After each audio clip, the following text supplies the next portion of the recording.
"Where are you now?" I asked as I watched a baseball game with my brother. That's when my certainty about my husband's lies solidified. His brother wasn't in any condition to watch a baseball game right now. Once I realized all of this, I resolved to take revenge on my husband. I found unlikely allies for this. My name is Sarah. I'm 27 years old, a nurse at a university hospital. All jobs are tough, but being a nurse means dealing with people's lives. While I don't directly intervene as a doctor would, the everyday support and minor treatments I perform come with a weight of responsibility not much different. When I was in elementary school, I had to be hospitalized due to an illness. Despite being young, I felt a lot of anxiety, crying alone when my parents couldn't visit me due to work. But the nurse who cared for me saved my heart during those times. "Sarah, it's okay if you don't hold back when you're feeling lonely. It's definitely going to get better. Let's hang in there a little longer," she'd encourage me every day. Thanks to her, I overcame the hardships of my hospital stay. After being discharged, I admired her and decided to become a nurse.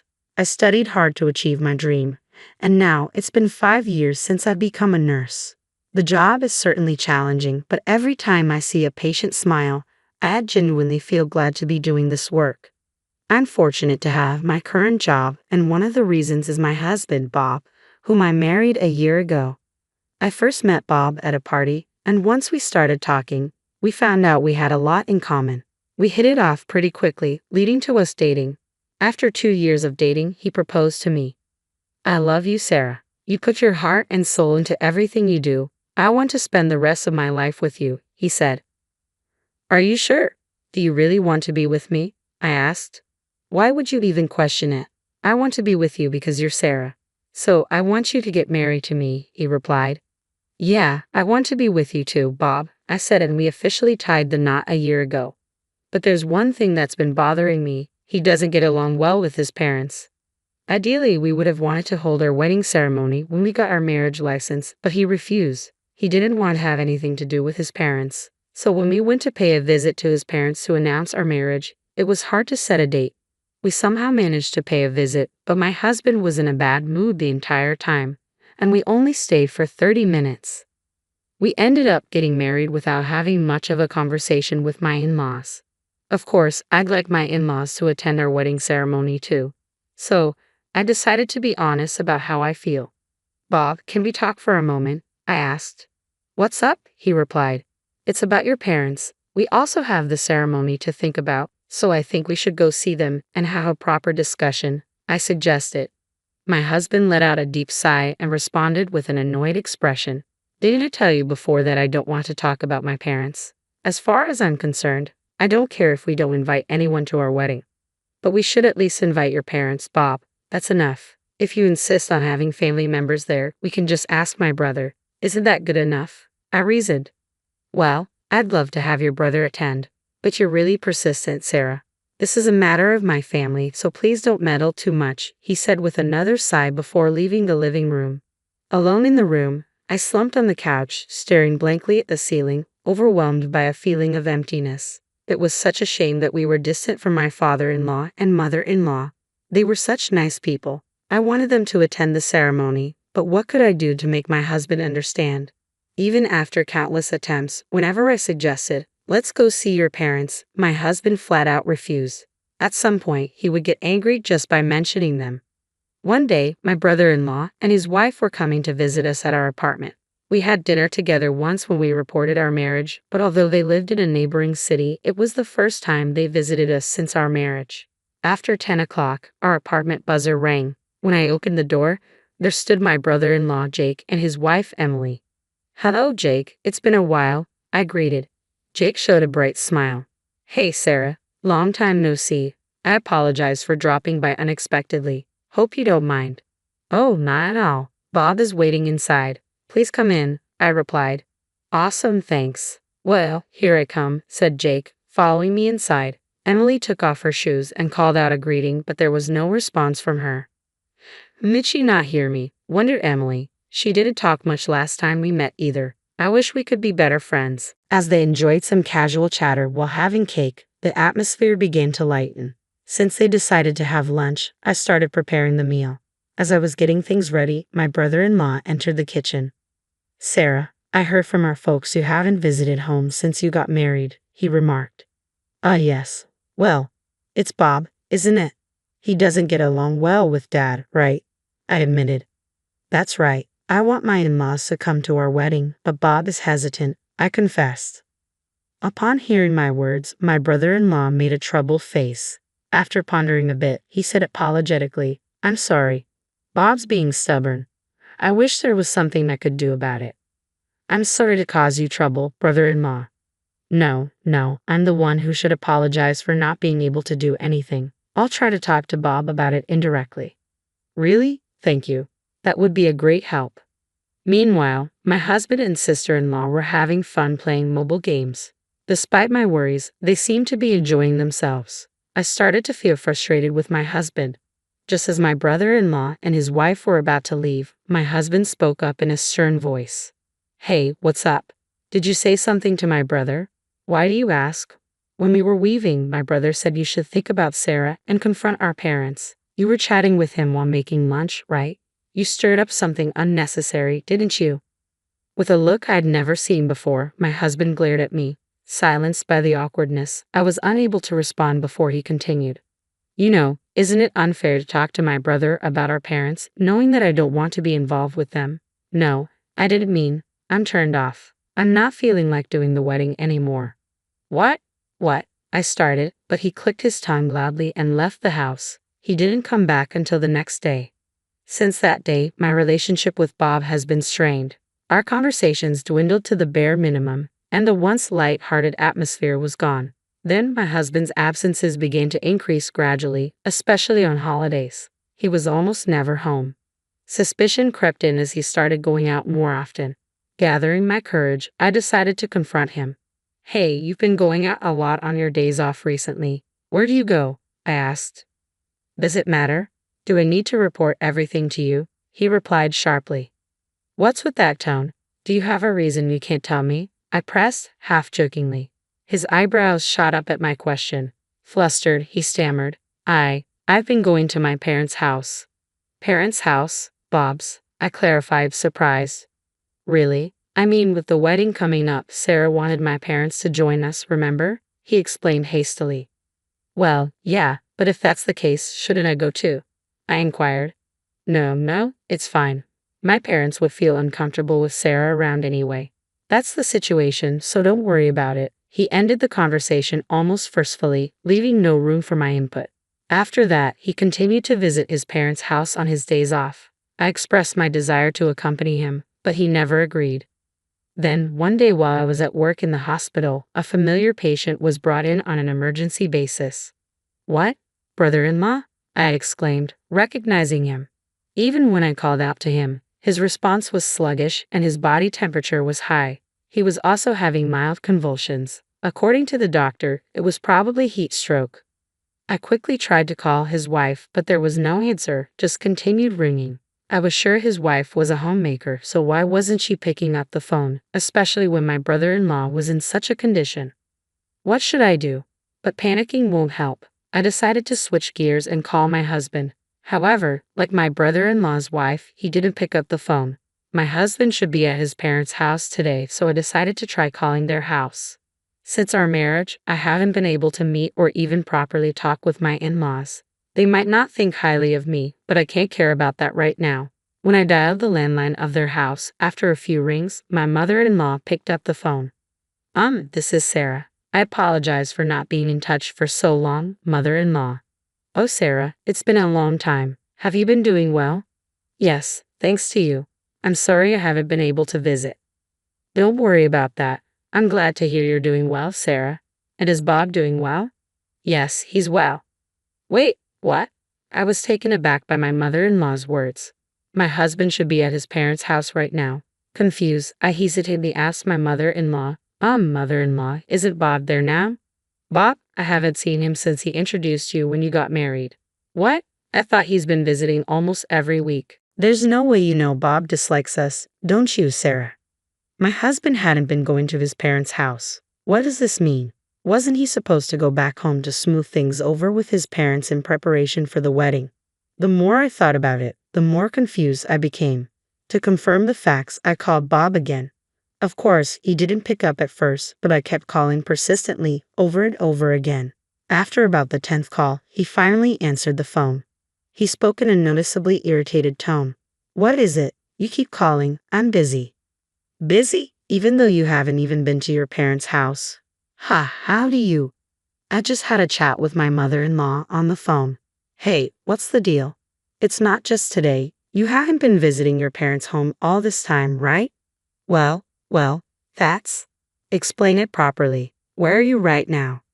As I waited silently for his answer, my husband nonchalantly said, I'm watching baseball with Jake.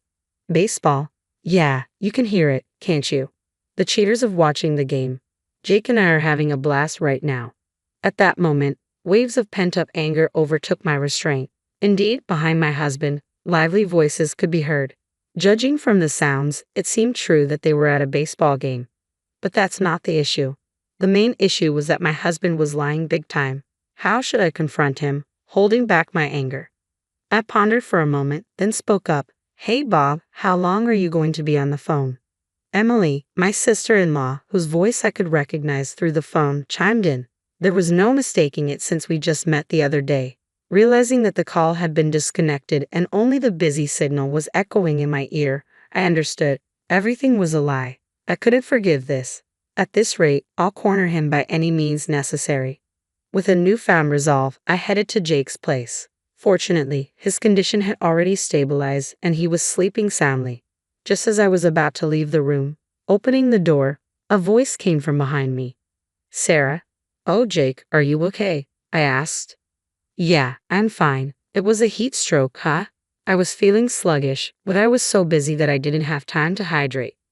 Please be careful. I was really surprised when you were brought in. Ha, sorry. So why are you here, Sarah? Jake inquired.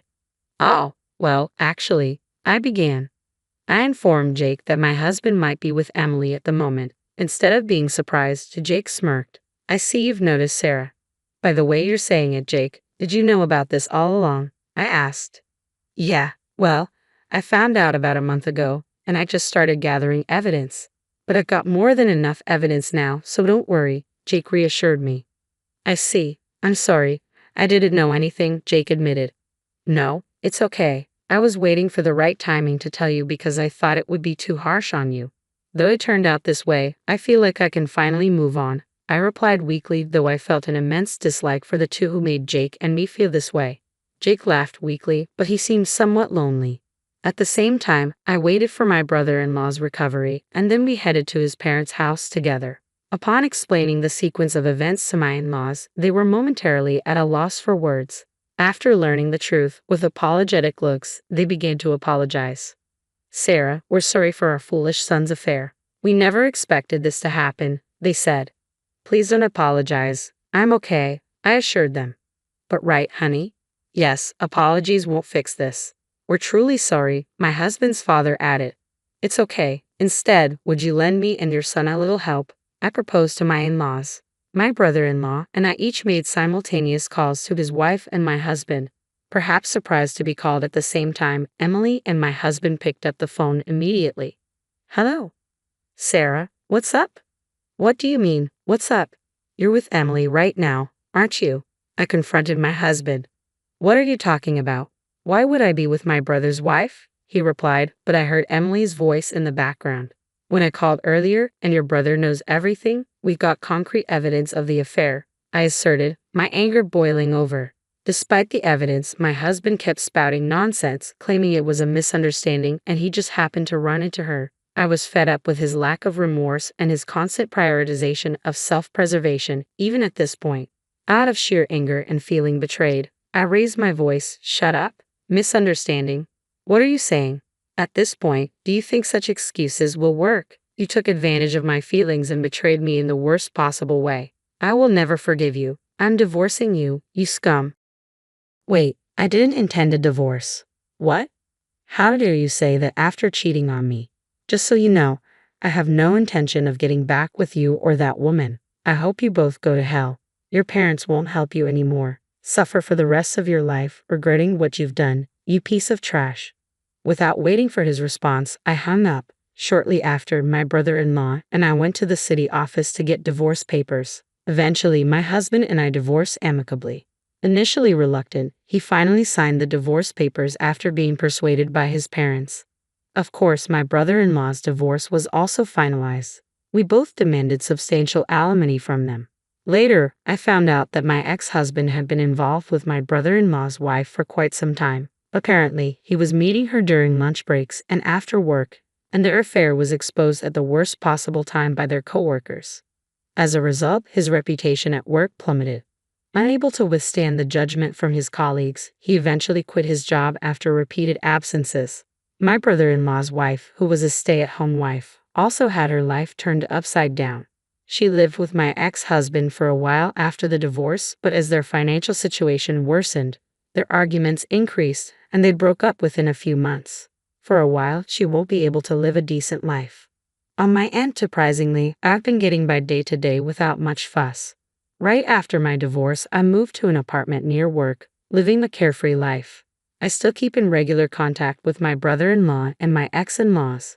Where I am today is thanks to them. They will always be important people to me, and that will never change. I'll make sure to live in a way that won't bring shame to them. I'll prove that I can be happy on my own. That's the solemn promise I made to myself. My name is Alyssa. I am a woman in my 3rd year of marriage who has been successfully building her career.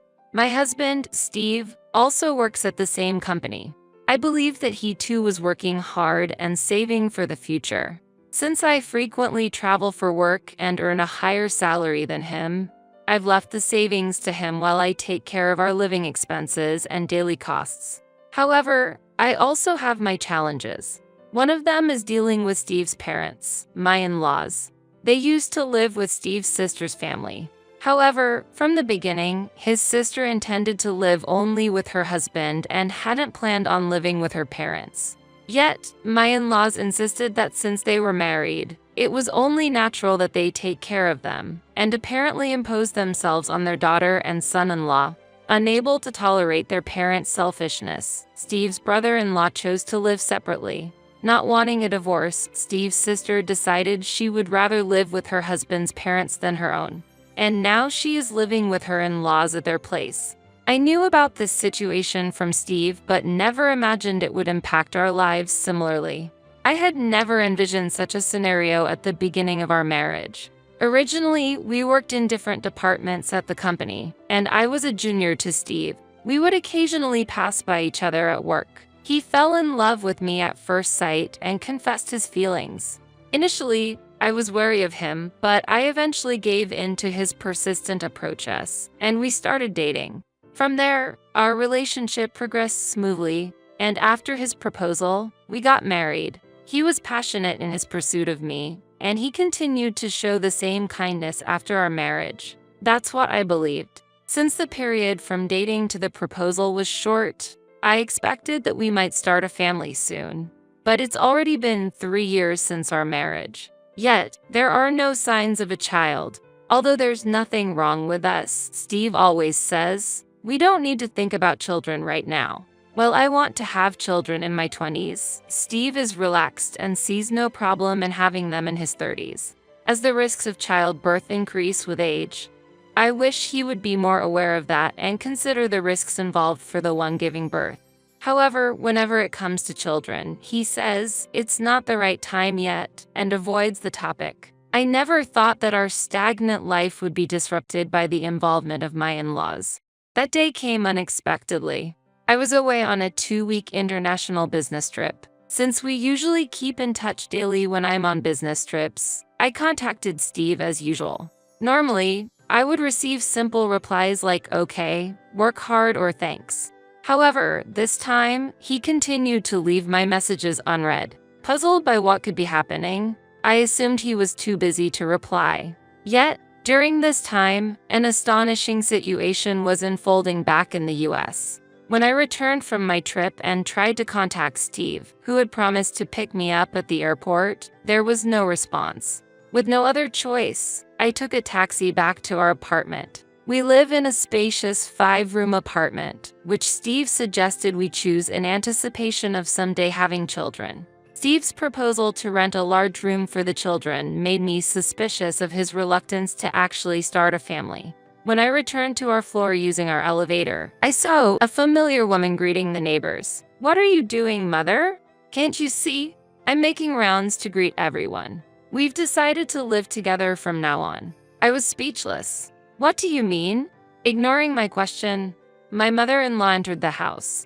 When I opened the front door, I noticed several pairs of shoes that weren't Steve's. Moreover, I could hear loud laughter coming from the living room. It was unmistakably my father-in-law's voice.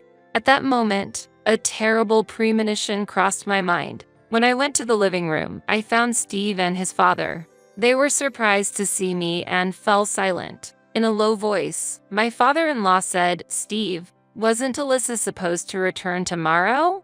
"I thought so." "Oh, was it today?"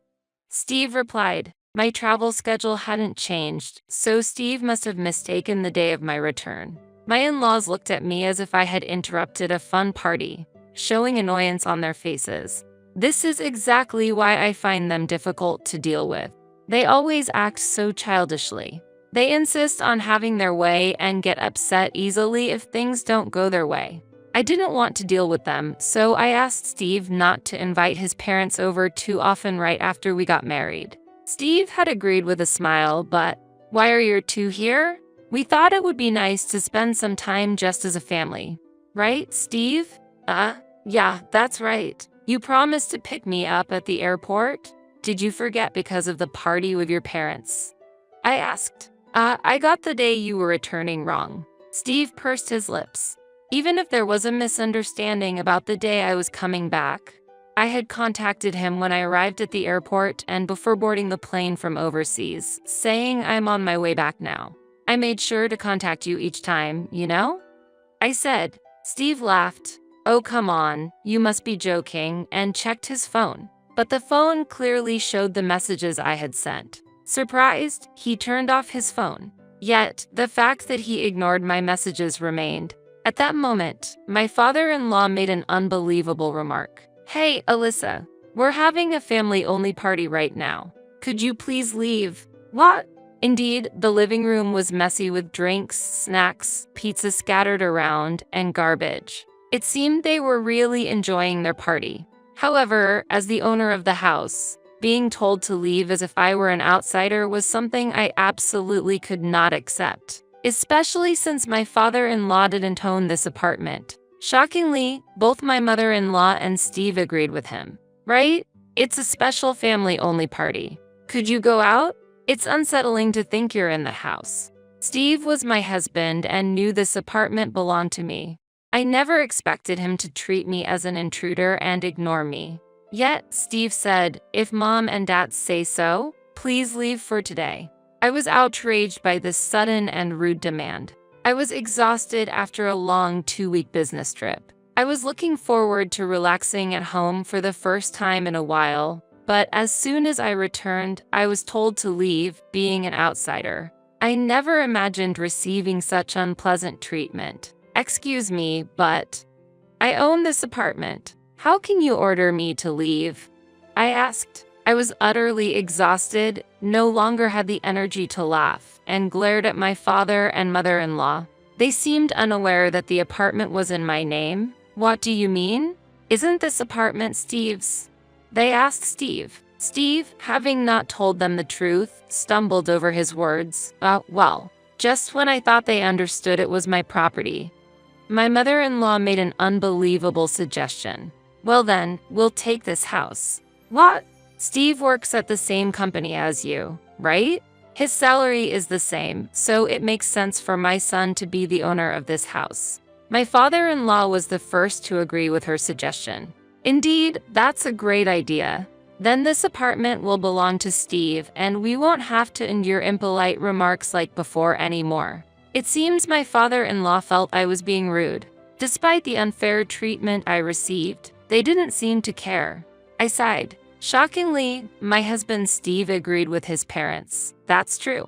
Hand this apartment over to me," Steve said. Perhaps he said something so bold because he was drunk, but seeing the attitude of these three, my heart broke. I thought, maybe I should move out. file for divorce at this moment and start anew. And that's exactly what I decided. I had always suspected the close relationship between my parents and Steve. So, I had secretly installed something in our home. That something was a hidden camera. Since I had installed hidden cameras, I should have captured all the selfish actions of my in-laws and husband. Even though they are family, I cannot condone selfish behavior. Since we work at the same place, he should be able to afford to pay the rent for this apartment from now on. Then, why don't you sign the divorce papers and I'll transfer the ownership of the apartment to Steve?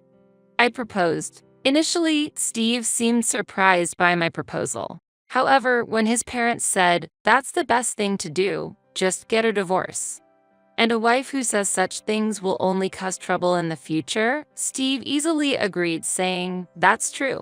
After receiving my share from our joint savings, I filed for divorce and eventually decided to transfer the apartment to him. I had thought Steve truly loved me since he was very persistent in pursuing me.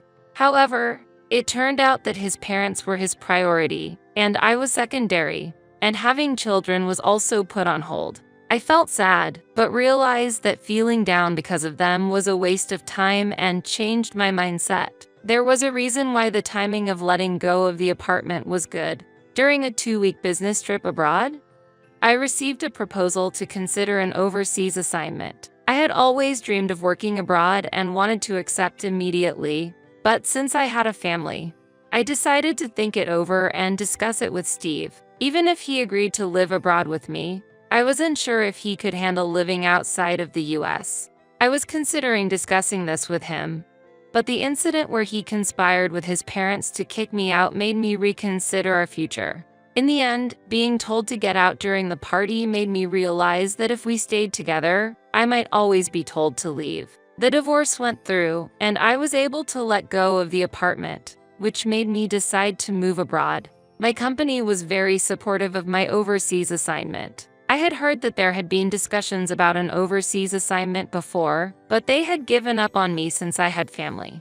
After telling them about the divorce and completing the necessary procedures, I moved abroad. Since I received a settlement from Steve, I had no financial difficulties.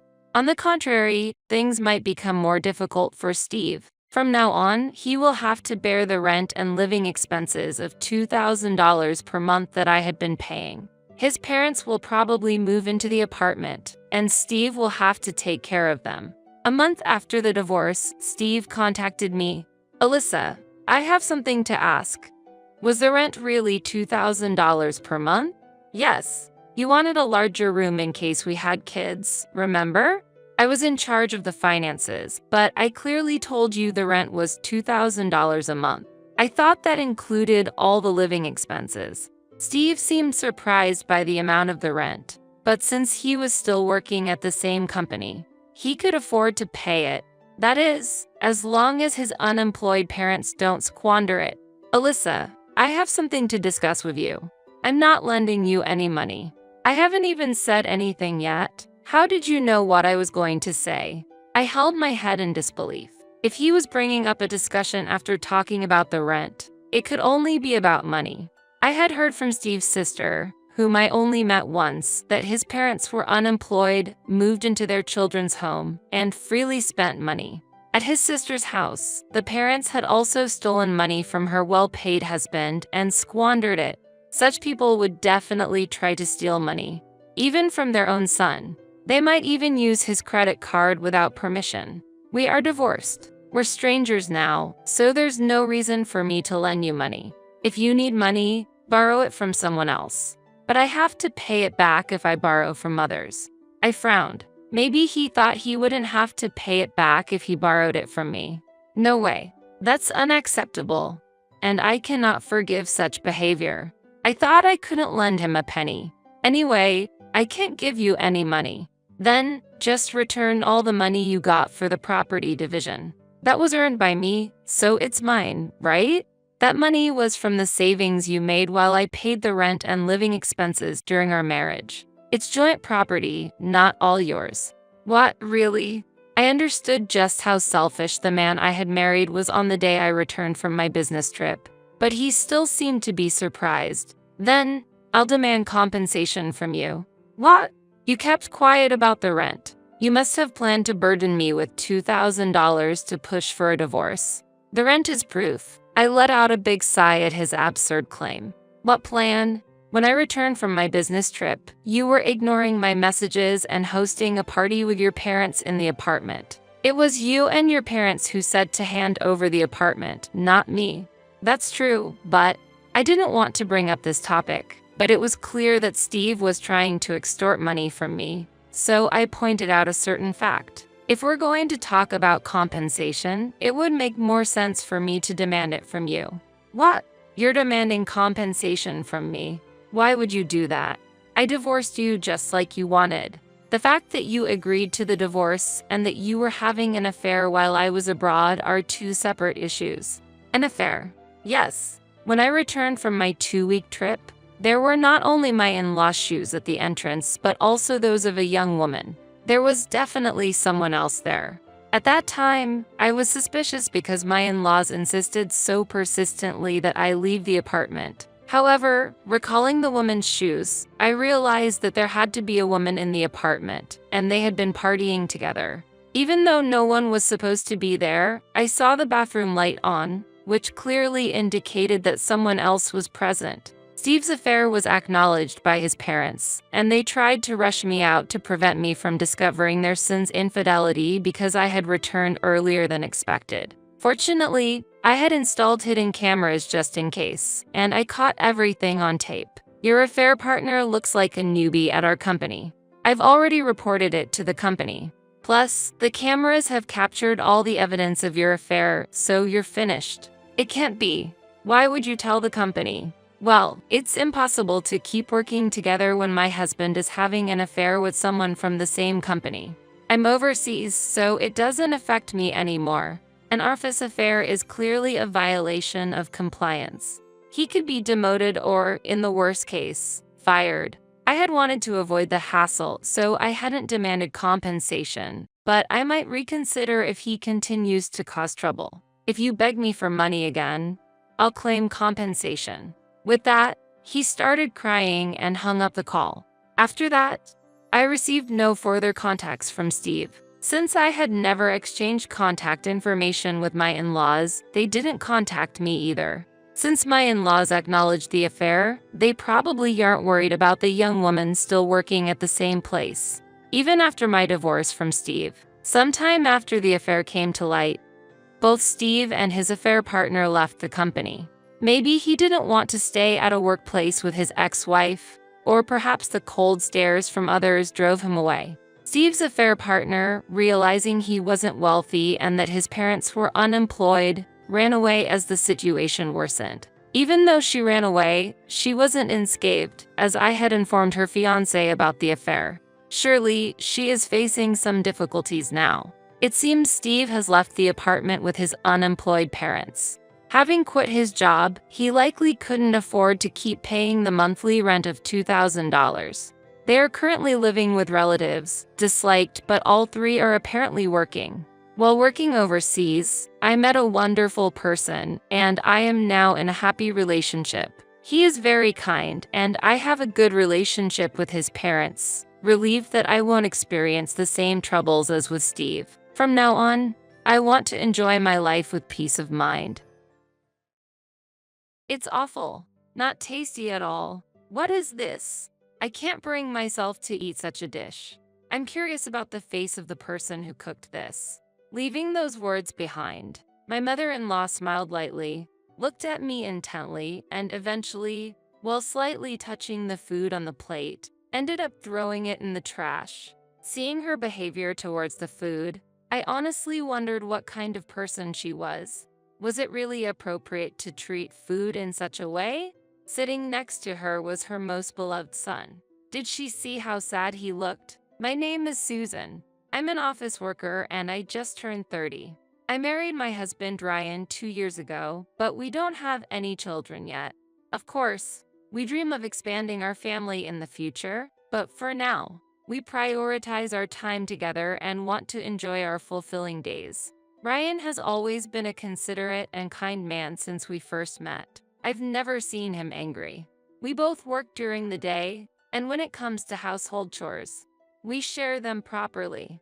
I mainly handle the cooking, and Ryan diligently does the cleaning and laundry. My cooking skills aren't professional, but thanks to my mother's teachings, I can make various dishes. I can't express enough gratitude to my mother. However, because I would only be able to start preparing dinner after coming back home from a full day of work, we would end up eating a bit late. As for me, I can finish preparing several dishes in about an hour, so I thought that was an average cooking time. But then, my husband said something unexpected. Your cooking is really delicious. So, if possible, I'd like to have dinner a bit earlier. He seemed somewhat apologetic when he conveyed that. But I thought I was doing well preparing the main and side dishes, including soup, all in about an hour. I thought that's quite normal. As I looked a bit puzzled, Ryan immediately added, "No, that's not what I meant, sorry. I'm not saying you should cook faster. It's just that my mother always prepared this amount in about 15 minutes. Really? That's amazing. That night's menu included salad and soup full of vegetables. For the main dish, there was steak, and as a side dish, mashed potatoes. Thinking that all these could be made in 15 minutes made me wonder, perhaps my mother-in-law is exceptionally good at cooking? With a slight competitive spirit and pressure, I was motivated to cook daily for my husband. I made preparations so that dinner would be ready right when we got home, and I would even cut ingredients and do some prep work the night before. But no matter how hard I tried, I couldn't get it under 30 minutes, always feeling regretful while keeping an eye on the time. Nevertheless, Ryan never complained and helped with laundry and other household chores while I was cooking. Ryan, I'm really sorry. I'm trying to be faster, but it seems 30 minutes is my limit. He comforted me, saying, "It's my fault, isn't it? The meals you make are really delicious, so I might have expected too much." Ryan gained about 10 pounds after our marriage, though he's still within a normal range. Seeing him happily eating and having seconds of the meals I prepared was my joy. As time passed, the topic of visiting our parents' home after a long while came up. "Hello." When I greeted everyone cheerfully as usual, a voice came from inside the house. "Susan, you're as energetic as ever. Your voice reaches every corner of the house." My mother-in-law's voice was light, and she seemed to be smiling, but her eyes were not laughing. This kind of thing happens all the time. In other words, she was probably being sarcastic by saying that the sounds I made were noisy today, but I didn't mind it. From the outside, it looked like a good relationship between a daughter-in-law and a mother-in-law. But the mother-in-law was really skilled at mixing female-specific sarcasm into praise and indescribable jokes. Naturally, my husband and always calm father-in-law never noticed it. In fact, I knew before I got married that my mother-in-law didn't like me. The cause was during a meal when both families gathered. "Oh, isn't that Susie?" The one who spoke to me like that was Ryan's grandmother. "Ah, Hillary, why are you here?" My mother-in-law looked at us calling each other so casually with a questioning and stern expression. Seeing my mother-in-law's demeanor, I tried to show respect by saying, "Good day. Might you be Ryan's grandmother?" But it was already too late. My mother-in-law was staring at me as if I was an enemy. I regretted it, but it was already too late. Since I had known beforehand from my husband that the relationship between his mother and grandmother was not good, I felt I should be careful. That day, my grandmother couldn't attend the gathering because she had a cold. Hillary's residence and the house where I grew up were close, and Hillary was a good friend of my grandmother. When I was living at my parents' home, she often came to visit, and since I loved my grandmother very much, I also got along very well with Hillary. They both lost their husbands, but they were spending their later years enjoying life with the motto, "Let's have fun even at our old age." When she looked at my clothes, she would say, "Susie, that coat looks warm. How much does it cost?" "This coat? I got it for about $20, I would reply. The three of us, my grandmother, Hillary, and I enjoyed our similar preferences. I want to go to a bar. Whenever there was such a request, I happily accompanied them. Hillary was like a second grandmother to me. My daughter-in-law is a bit clueless. She's not a bad person, but she's stiff and hard to get close to. Hillary often said, I thought it was harsh, but I never imagined I would experience something similar myself. After getting married, as I had imagined, the subtle sarcasms from my mother-in-law never stopped. Susan, your makeup gets thicker every time we meet, doesn't it? Youth is wonderful. Or, Ryan, you seem to have gained a bit of weight since you've been with her. Is the balance of your meals okay? Or is it the influence of both of you working? There was a daily barrage of sarcasms. There was a time when I brought several dishes I had cooked for some occasion. Susan, you're good at cooking, aren't you? When my father-in-law commented like that, my mother-in-law was clearly displeased. After eating just a little of my dish, she said, Is this really so amazing? I can make it easily, too. Showing off something like this lacks class, and spoke in a voice that only I could hear. After that, my mother-in-law didn't eat at all. Mom is also very good at cooking, so we are lucky. Right, Dad?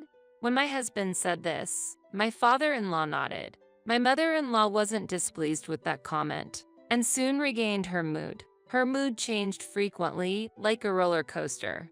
I felt a bit sad, wondering if the meal I made was not to her taste. But when I looked away for a moment, the leftover food had disappeared. When I secretly peeked into the kitchen, I witnessed my mother-in-law transferring the remaining dishes I had cooked onto a plate and storing them in the freezer. Does that mean she liked it? Is she just being very moody, perhaps? I had the luxury to feel that way at that time. However, after hearing my husband's remarks the other day, I held a subtle sense of competition with my mother-in-law. Mother, I heard from Ryan that you can prepare meals in a short time. I'd love to learn your secret. To that suggestion, my mother-in-law briefly showed a displeased face and retorted, Why do I have to teach you? That's an absolute no. You're still a beginner. You have no idea how much time it takes to reach a level like mine. As usual, I received a slightly harsh response. It was particularly strict when it was just the two of us. No proper eye contact, not even looking straight at me. Being avoided to this extent hurt me, too. When we met before the meal, she was kind to me. However, as soon as she learned that I got along well with Ryan's grandmother, her attitude toward me changed 180 degrees, and she started treating me like an enemy. I hope that if we could understand each other a little more, we could build a better relationship, but it felt like a distant dream. The time I spent worrying increased day by day. Every time I visited my in-laws' house, my mother-in-law prepared the meals by herself. Actually, when I first visited my in-laws' house shortly after getting married, I once asked her, Mother, is there anything I can help with?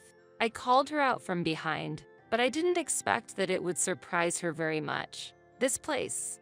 You shouldn't open it without permission. She suddenly closed the door to the kitchen. My reaction upon hearing that was one of great surprise and also confusion. I had heard from friends who were troubled by being strictly taught by their mother-in-laws, or who were made to repeatedly serve coffee during Christmas.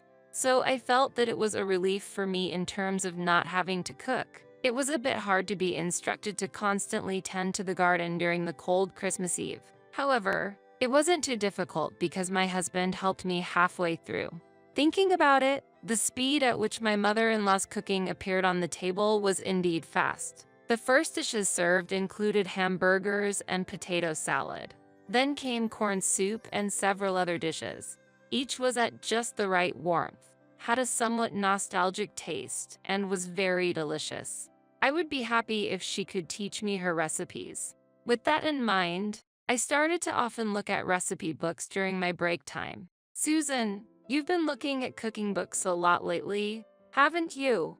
I'm really impressed that you're bringing such elaborate homemade lunches every day. I usually have frozen meals for lunch. The one who approached me with a smile was a younger colleague at the office. If I were single, I think I'd be no different from you. The frozen meals nowadays are well balanced, so I think that's fine. After listening to my words, my junior colleague passionately talked about his favorite frozen meals.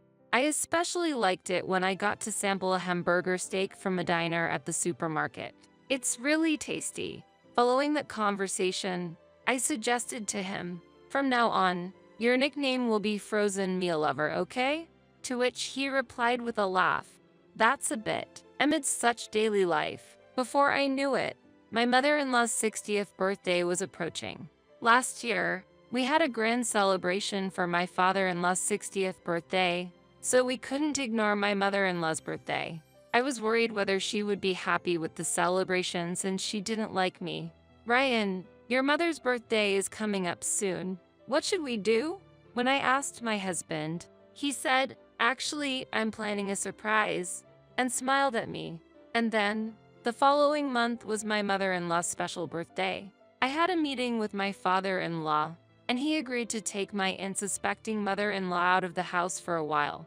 My husband was already excited about the surprise, saying she'll definitely be amazed. Despite feeling a bit anxious, I helped my husband with the room decorations and continued waiting at home for my in-laws to return.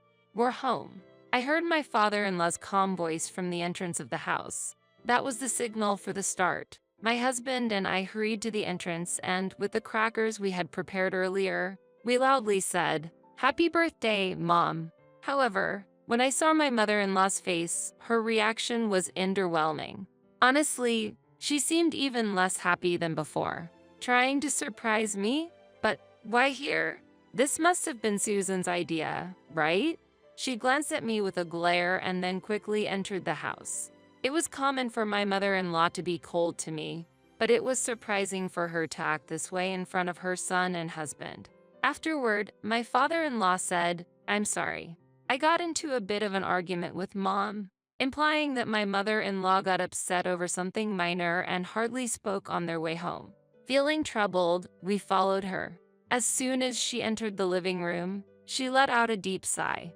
We had worked hard on the decorations, but she didn't seem to have any particular reaction to them. She sat down heavily on a chair, clearly in a bad mood. This atmosphere, it's not fitting for a celebration. It's awful. That's how I felt. "Oh, what about dinner?" We worked hard for it. Then, my husband and I proceeded to the kitchen. That's when my mother-in-law yelled at me with an unexpectedly loud voice. "Wait, did you enter the kitchen without permission? Susan, can't you keep a promise?" She stared at me intensely. While I was struggling to respond, my husband said, "Why are you so irritated, Mom? It's okay to enter the kitchen." I told her it was okay. I had promised my mother-in-law not to enter the kitchen alone, but my husband, with a smile, encouraged me to go in, saying it was fine. Unable to say anything against her beloved son's words, my mother-in-law quieted down. My father-in-law watched the situation with a wry smile. The atmosphere was a bit awkward, but the hastily prepared, slightly unappealing dishes were lined up on the dining table. Perhaps out of consideration, my father-in-law kindly commented, "This looks delicious. I can't wait." But my mother-in-law was constantly in a bad mood, sulking like a child. When all the dishes were ready, we started the meal with "Happy birthday, Mom. Cheers." It was right after that. Disgusting. Not delicious at all. What is this? I can't bring myself to eat such food. I'm bothered by the face of the person who cooked it. My mother-in-law suddenly said that. Her gaze was definitely directed at me. Of course, it wasn't a fact that it was disgusting, but rather a sarcastic comment from her. When I remained silent, my mother-in-law added, "I don't know how much effort you put in, but if this is the result, you still need more training." She snorted and smiled smugly. Her behavior didn't stop there. Saying, "I can't eat such food," she threw the dishes into the trash. Unable to contain my anger, I raised my voice. "What are you doing? Please apologize." Even so, my mother-in-law did not listen to my voice.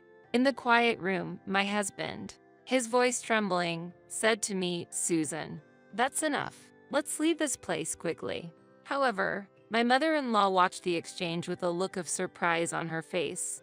After that, my usually calm father-in-law raised his voice. "What have you done? Ryan worked hard to prepare those dishes for you. At this, my mother-in-law's face changed color in surprise. Perhaps she hadn't noticed because of her excessive anger, but Ryan's hands were covered with multiple band-aids. Seeing this, it seemed that my mother-in-law finally understood the seriousness of the situation. Oh, despite that, what have I done? Though my mother-in-law was shaken, there was no one there who felt like helping her. I spoke to my mother-in-law calmly. I know you don't cook much, mother-in-law, but preparing ingredients, seasoning, and cooking takes a lot of time and effort. But as I imagine the smiling faces of those who will eat it, I continue to cook with all my heart. As my mother-in-law remained silent, I said, I'm sorry. I couldn't find time to make the cake myself, so I bought it. I thought I would chill it in the refrigerator. So I opened it. At those words, my mother-in-law's face, which had been pale, suddenly flushed. When we opened the refrigerator, the reason for my mother-in-law's fast cooking speed became apparent. Inside the fridge was mostly microwave-ready foods, with famous brand cafeteria-style dishes being particularly noticeable. As we opened the freezer, we found it was packed with frozen meals. Seeing this, my husband smiled and said, "Oh, it seems Mom is not good at cooking either." With her birthday approaching, Ryan was excitedly planning a cooking surprise. And for the next month, he practiced cooking night after night. You've been cooking so much, Susan. I'm always grateful for your delicious cooking. I'm looking forward to seeing the happy look on Mom's face. My husband often said, I suggested it would be better to cook at home and bring it, but he was determined to cook at his parents' house, wanting her to taste it fresh. I was worried, so I bought everything from cooking utensils to seasonings. My husband laughed cheerfully at me carrying even knives and cutting boards, but my intuition was right. My mother-in-law's kitchen was surprisingly clean. Many of the seasonings were old, and the cutting board was a bit dusty. I wasn't too surprised when I opened the refrigerator. I had noticed my mother-in-law's secret before. The hamburger steak I got from my junior colleague the other day had the same taste as the hamburger steak my mother-in-law was proud of. When my mother-in-law was cooking, I frequently heard a beeping sound. Today, I realized that it was the sound of the microwave. Microwave-ready foods are not bad. I also use them when I'm busy, but it felt questionable to boast about them as homemade. As she was still silent, I said this to her. My father was very poor as a child, and if I left even a little bit of food, I would be severely scolded. I was taught that those who take food lightly are the lowest as human beings. And with these words, it meant my mother-in-law fell into that lowest category. Furthermore, my father-in-law surprisingly added that he had decided to divorce her. What she had done was unforgivable, he said. No, please reconsider the divorce. In response, he sternly replied, You are apologizing to the wrong person.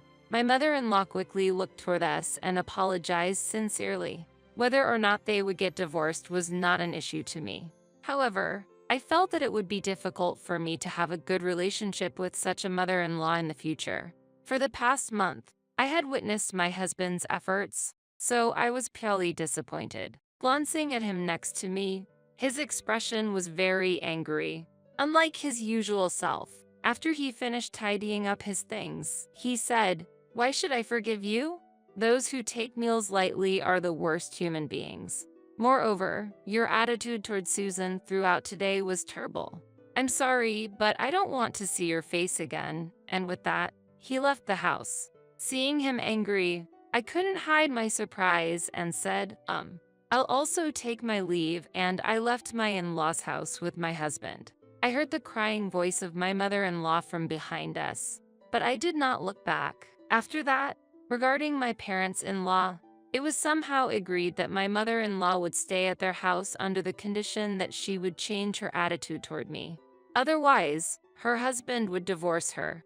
There was one phone call of apology to me. I'm sorry, but for some reason, I just don't like the way you talk to me as your mother-in-law, she conveyed. It may be a long time before I can hear a sincere apology, but I'm not looking for one. Whether they would get divorced or not, honestly, feels irrelevant to me. Later on, Ryan's grandmother, Hillary began living in the same house with my parents-in-law. Originally, the house belonged to her and she lived there with them, but both parties were stubborn, and their relationship had been bad since the early days of marriage. Apparently, Hillary had fled to her daughter's house, which was near where I lived. Hillary, having heard about the recent incident regarding my mother-in-law's 60th birthday celebration, got angry. "I had already given up on you, but now that I know you've hurt my dear grandchildren, I can't stay silent any longer. From now on, I intend to correct your bad nature. It's not enough just to know how to use a microwave," she said. Thus, it seems that my mother-in-law, who had just turned 60, began to receive some belated housewife training from Hillary.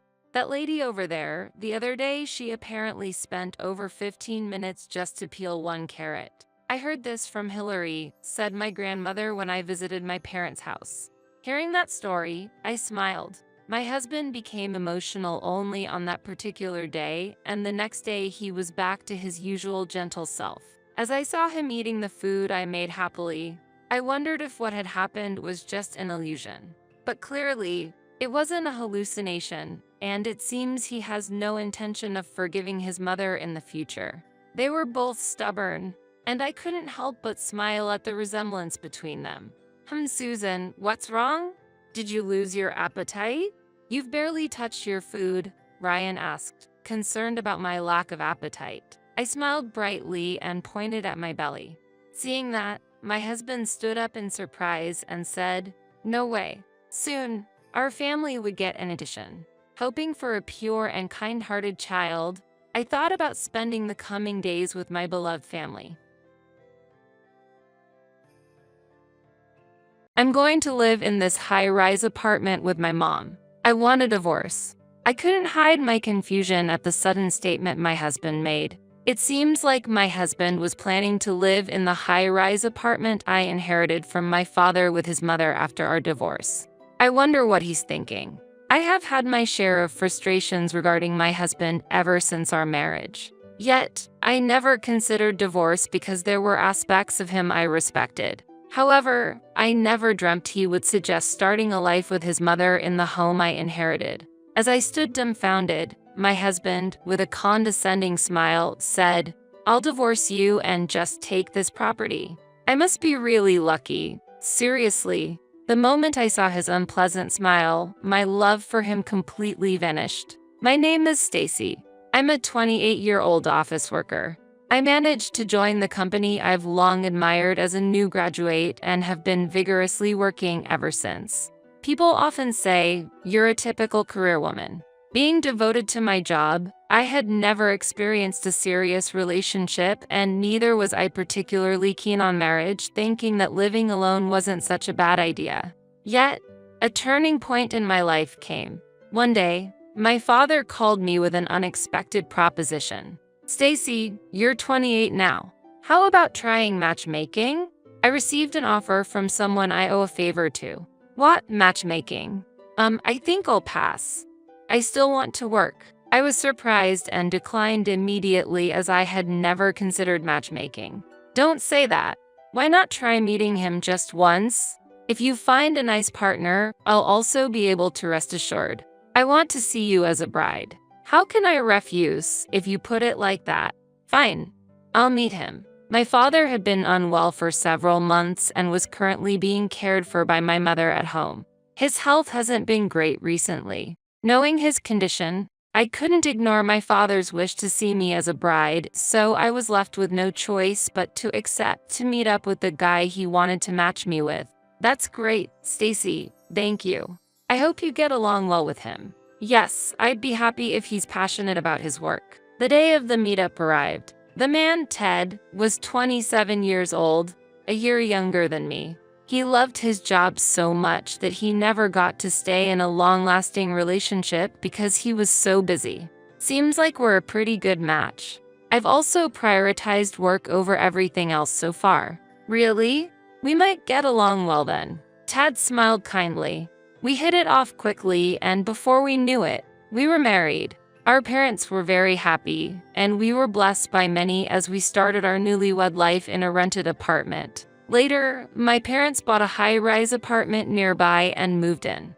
It was challenging for them to live in the countryside. Having my parents close by was better for frequent visits and immediate support, so I was pleased they decided to move into the high-rise apartment. 2 years had passed since Dad and I got married. Our marriage, which started off smoothly, gradually began to face troubles. The issue was Ted's growing fondness for his mother, frequently inviting her over without discussing it with me.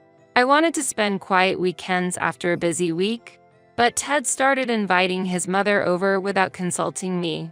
His mother lived about a 10-minute drive from our place, and she had been living alone ever since my father-in-law passed away 5 years ago. While he initially didn't invite his mother frequently, he recently started to invite her over every week. "Oh, right. My mom is coming over today." When Ted casually mentioned it, I couldn't hold back any longer. "What, again?" "But she was here last week and the week before.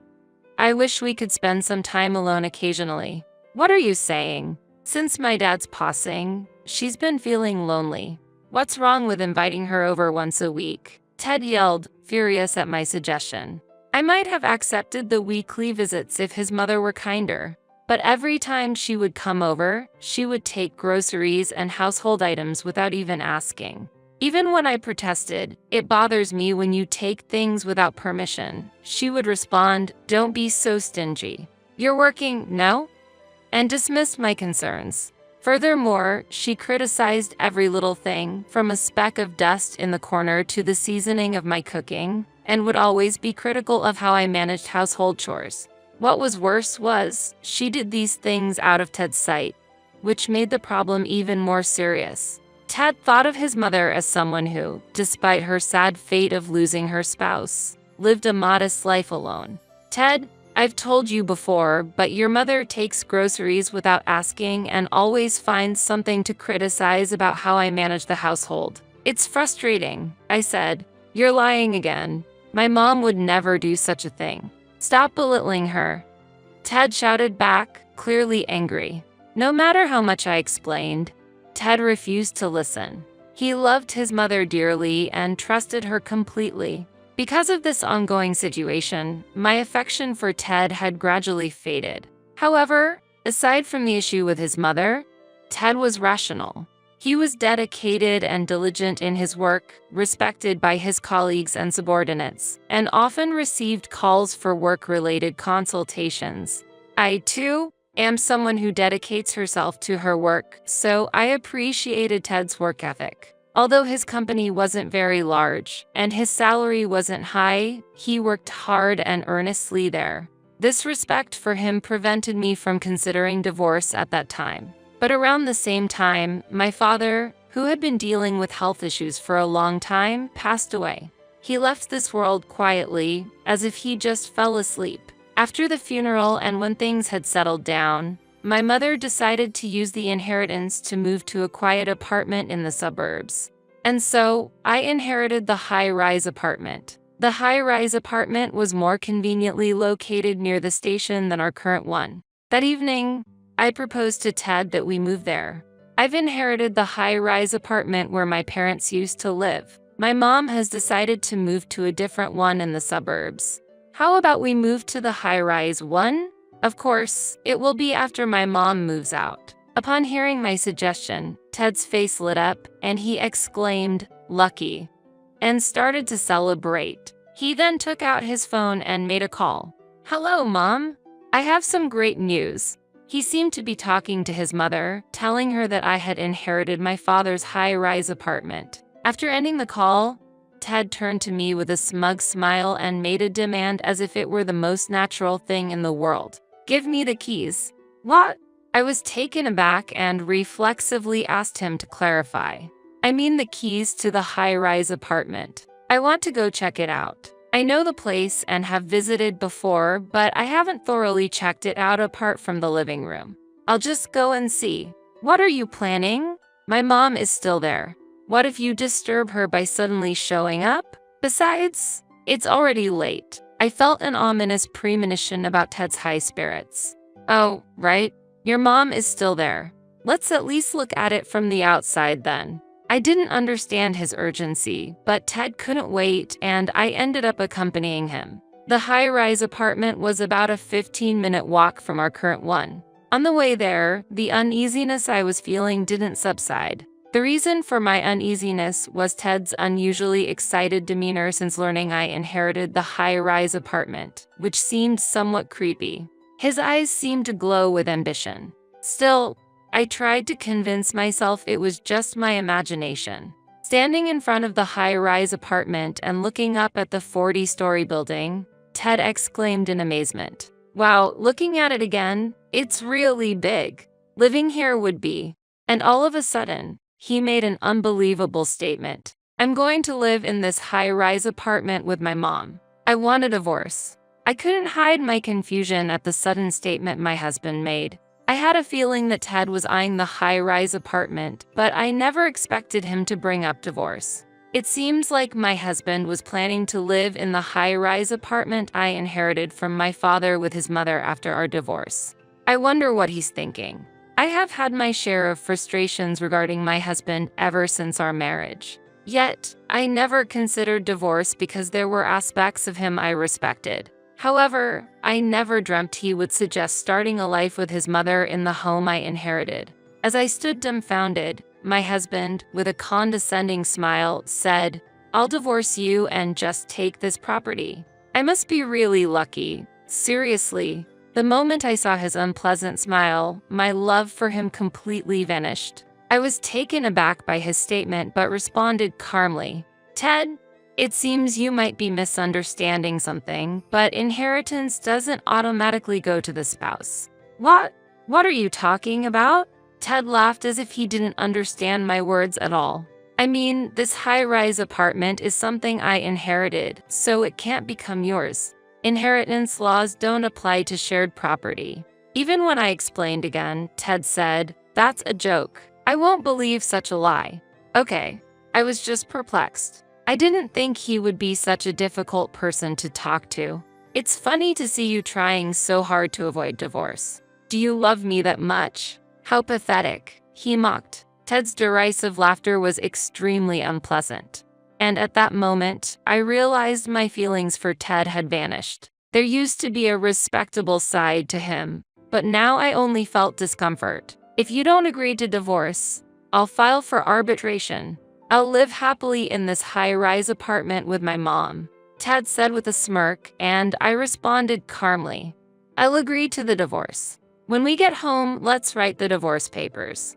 "Nice. Surprisingly obedient, aren't you?" He answered satisfied, and when we got home, we downloaded and printed the divorce papers from the City Hall's website. Ted signed the divorce papers first, and then I signed. I've completed my part. When I handed over the divorce papers, Ted eagerly took them and said, "I'll hand these in right away," and headed to the City Hall. Thus, our brief 2-year marriage came to an end. However, I couldn't move to the new residence immediately and had to continue living with him in our current place for a while. During this time, I consulted with a lawyer about dividing the property while also preparing to move. My plan was to move to the high-rise apartment I inherited from my father. During this period, my mother-in-law suddenly visited our home. Ted wasn't home, and I had to deal with her alone. When I opened the door, she started shouting, "Why haven't you given us the apartment yet, Stacy? Hand it over to us, quickly." As I've explained to Ted several times, that house is something I inherited from my father and I can't give it to you or Ted, I responded calmly. The audacious mother-in-law then said, "Don't be so stingy.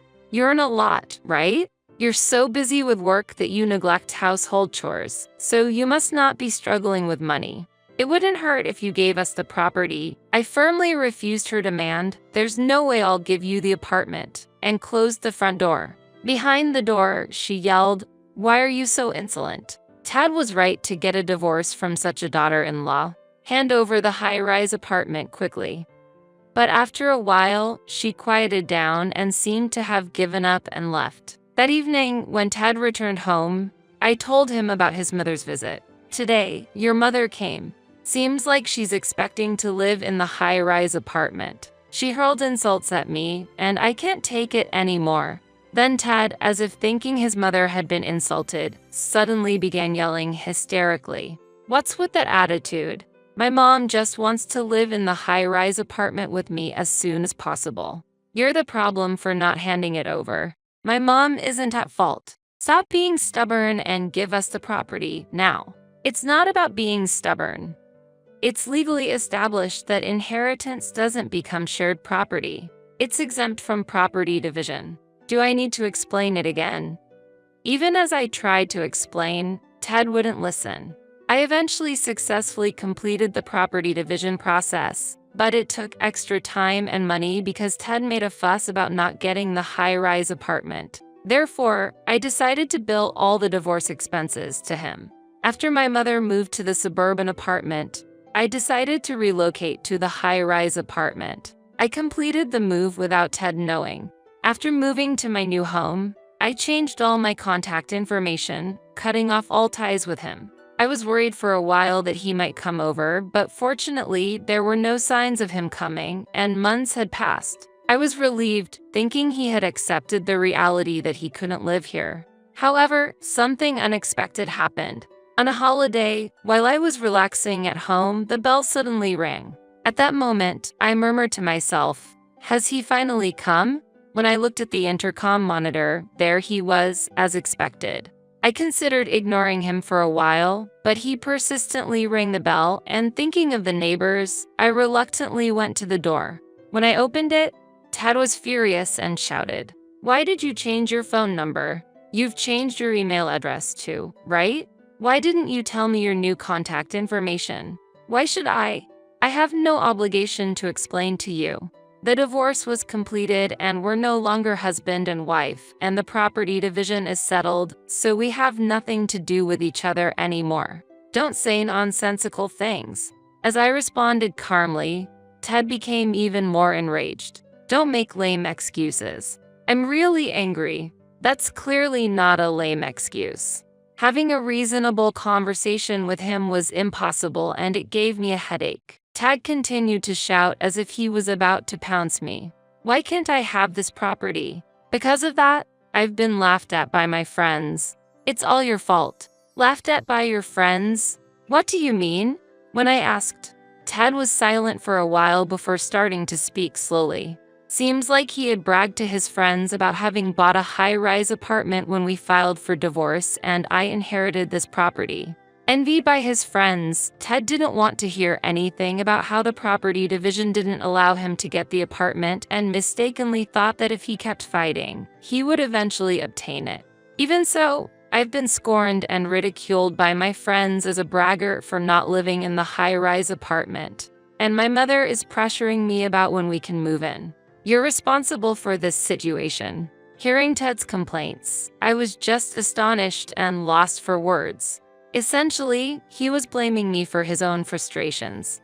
I was beginning to feel foolish to continue further discussions with him, and said, "It's not my fault. I've tried to explain to you many times that the high-rise apartment is not included in the property division. There's nothing more to talk about. Please leave," and tried to close the door. However, Ted wedged his foot in the door, preventing me from closing it. "Move your foot." "Shut up. I won't leave until you say you'll hand over the high-rise apartment. You're making me look like an idiot." Ted glared at me with bloodshot eyes. "If you won't leave, I'll call the police." "Hoot, call them. Don't think such threats will make me back down. I must get this property at any cost." While Ted dismissed the threat, I calmly took out my cell phone from my pocket. "Wait, are you seriously calling the police?" Ignoring Ted's nervous whisper, I completed the call to the police. Ted turned pale and shouted, "I didn't think you'd actually call the police. Are you crazy?" and quickly left the scene. In the following days, life returned to normal, and it seemed the shock of being reported to the police made Ted avoid contacting me. However, 3 months later, I found an envelope in my home's mailbox. It had no addressee, suggesting someone had delivered it directly. Who could this be from? I muttered to myself as I turned the envelope over to find Ted's name written on it. Shocked, I cautiously opened the envelope, wary of any dangerous contents. Inside were 3 letters written in Ted's handwriting, detailing his recent circumstances. The letter began as follows: To Stacy, since I can no longer reach you, I am honestly sharing my current situation through this letter. Please read it to the end. With a mix of curiosity and annoyance, I began to read the letter. As I read on, it became clear that soon after our divorce, Ted had found a new lover and planned to live with her and his mother in this high-rise apartment. However, when it became apparent that Ted could not secure this place, the lover, who was merely attracted by the allure of the apartment, left him. Moreover, Ted had given her expensive gifts, which made him go into a significant amount of debt. He had also talked about purchasing the high-rise apartment at work, leading to unbearable cold stares from colleagues, ultimately causing him to resign. It appeared that his mother, who had been counting on living in the high-rise apartment, had been spending extravagantly and was now facing tough times without the expected support from Ted. The letter concluded with I have laid everything out honestly. So, please, I'm begging you, could you lend me some money? Just $10,000 would be enough. If you wish, we could even consider starting over. I had no intention of replying or reconsidering our relationship. Ted's assertive demeanor throughout the letter only elicited a sigh from me. It seemed that Ted was in a dire situation and had reached out to me for financial aid. I tossed the letter into the trash and immediately headed to the real estate agent. Given the possibility of Ted showing up at my current place and not wanting to receive such bewildering letters again, I decided to sell it, although it was a place I had inherited from my father, making me feel somewhat guilty. I believed my father would forgive me if it were for my happiness. My mother also agreed with my decision. I then proceeded to purchase another high-rise apartment, one with an even better location, which admittedly was quite expensive. However, thanks to my hard work and savings, I didn't hesitate to splurge on it. Of course, I didn't share my new address with Ted, so now I was finally able to live with peace of mind. I resolved to focus on my work again, renewing my commitment to my career. I'm a little shocked that you would criticize my mother-in-law. If you're not working, why don't you get out of here? My sister-in-law and mother-in-law, who did not know that I was taking over my mother-in-law's debt, threw these words at me without the slightest sense of gratitude. Yes, I understand. But it's up to you guys from now on. The day I packed my bags, they realized a fact I had been hiding and put their heads together. My name is Emma. I am 32 years old, a busy career woman working in an office in the city. When I was a student, I spent most of my time in the corner of the library, absorbed in my books. After I got a job, I was buried under a mountain of work and forgot to take time for myself. One of my friends, who sincerely cared about me, said, "Emma, why don't you try to cherish your love life a little?" And she organized a group blind date for me. Then, a man whose eyes met mine was John, who worked in a building in the city center. He is a fresh salaryman working in a building in the city center. And to my surprise, he seemed to be a little interested in me.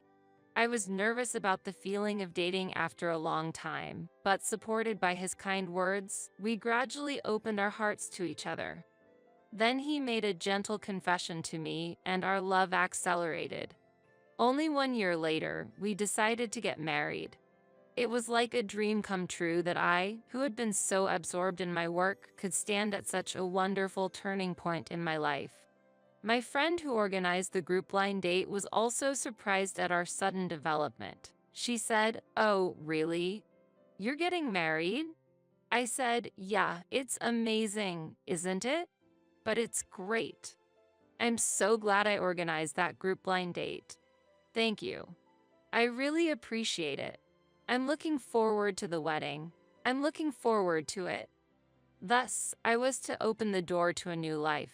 First, we reported to each other's families. Seeing me so happy, my parents welcomed him warmly. "Emma, you haven't told me about your boyfriend for a long time, so I was a little worried that maybe you wouldn't get married. John, please take care of her from now on." When I heard these words, I felt as if I realized for the first time what my parents really thought of me. I realized that parents think a lot of things without saying them. My family had been basically free to do whatever I wanted, so there was no pressure to get married. But it seems that in my parents' mind, there was a wish to see their daughter happily married someday. Knowing such a parent's wish made my heart warm a little.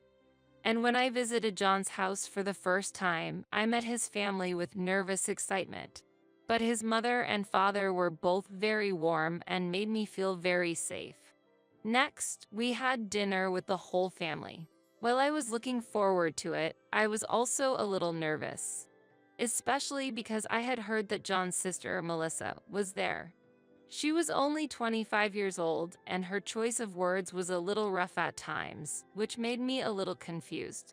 She asked me, "Emma, you're already at that age. Weren't you getting married too late?" I was a little shocked to hear her say things like, "I would have decided sooner if I were you." But John followed up and we had a nice dinner afterwards. We then planned our wedding and had a happy wedding at a place we loved. We had a lot of friends and family there, and the day was really great. Our honeymoon was so much fun, and when we returned home, we started our new life together. Life together was fresh, and every day was so much fun. We went out on dates and watched movies at home. I felt that newlyweds are really happy. It has been about 2 years since we got married. One day, our peaceful everyday life changed drastically. We received the news that my father-in-law had passed away. Of course, I knew he had health problems, but I had not expected him to pass away so soon. My husband and I were deeply saddened by this sudden news.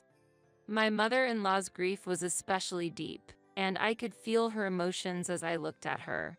But our surprise was compounded by what we subsequently found out. In fact, my mother-in-law was in deep debt. It was apparently due to the fact that she had been cheated by some unscrupulous person and lost a large sum of money. When we learned of this fact, we could only gape. My husband, with his usual gentle nature, said he wanted to help her somehow. So, we decided to use our shared savings to reduce my mother-in-law's debt as much as possible. I thought it would be too hard for her to bear that heavy debt alone after my father-in-law's death. However, my mother-in-law's reaction was a little unexpected. She said something like, "If I am in trouble again, can I ask John for help?" My husband was a little surprised and replied, "That's a little." My mother-in-law said something positive, "But I'll find a way to get more money somehow." But my husband was worried. "I hope that's not gambling." We kept a watchful eye on my mother-in-law and were on the lookout for any trouble she might get herself into again. In the midst of all this, my husband was suddenly injured and had to be hospitalized. That event also became a big ordeal for my husband and me. Since every day was spent flitting back and forth from the hospital to take care of my husband, I never noticed any changes in my mother-in-law's daily routine. Then one day, after my husband was discharged from the hospital, I decided to pay a little visit to his parents' home. During our first reunion in a long time, I could sense that something had changed in the atmosphere. "Mom, long time no see." My husband greeted her with a smile, and my mother-in-law said, "John, you are getting better. Can you run again?" She smiled at him and said. While smiling at this exchange, my husband began to flip through my mother-in-law's bank book. To his surprise, the money in his mother-in-law's bank book, which we had accumulated after her previous debts had been repaid, was almost completely gone. "What's wrong with this bank book, Mother?" my husband exclaimed in surprise, to which his mother-in-law replied with a slightly embarrassed smile, "You know, I had tea with friends and found a nice little bag. And then I found myself in this mess." She laughed bitterly. With that one word, my husband and I froze in complete surprise. It was as if we had saved money for our mother-in-law's future, and she had spent it happily without a care in the world. My husband couldn't help but say, "Mom, you shouldn't spend it like this.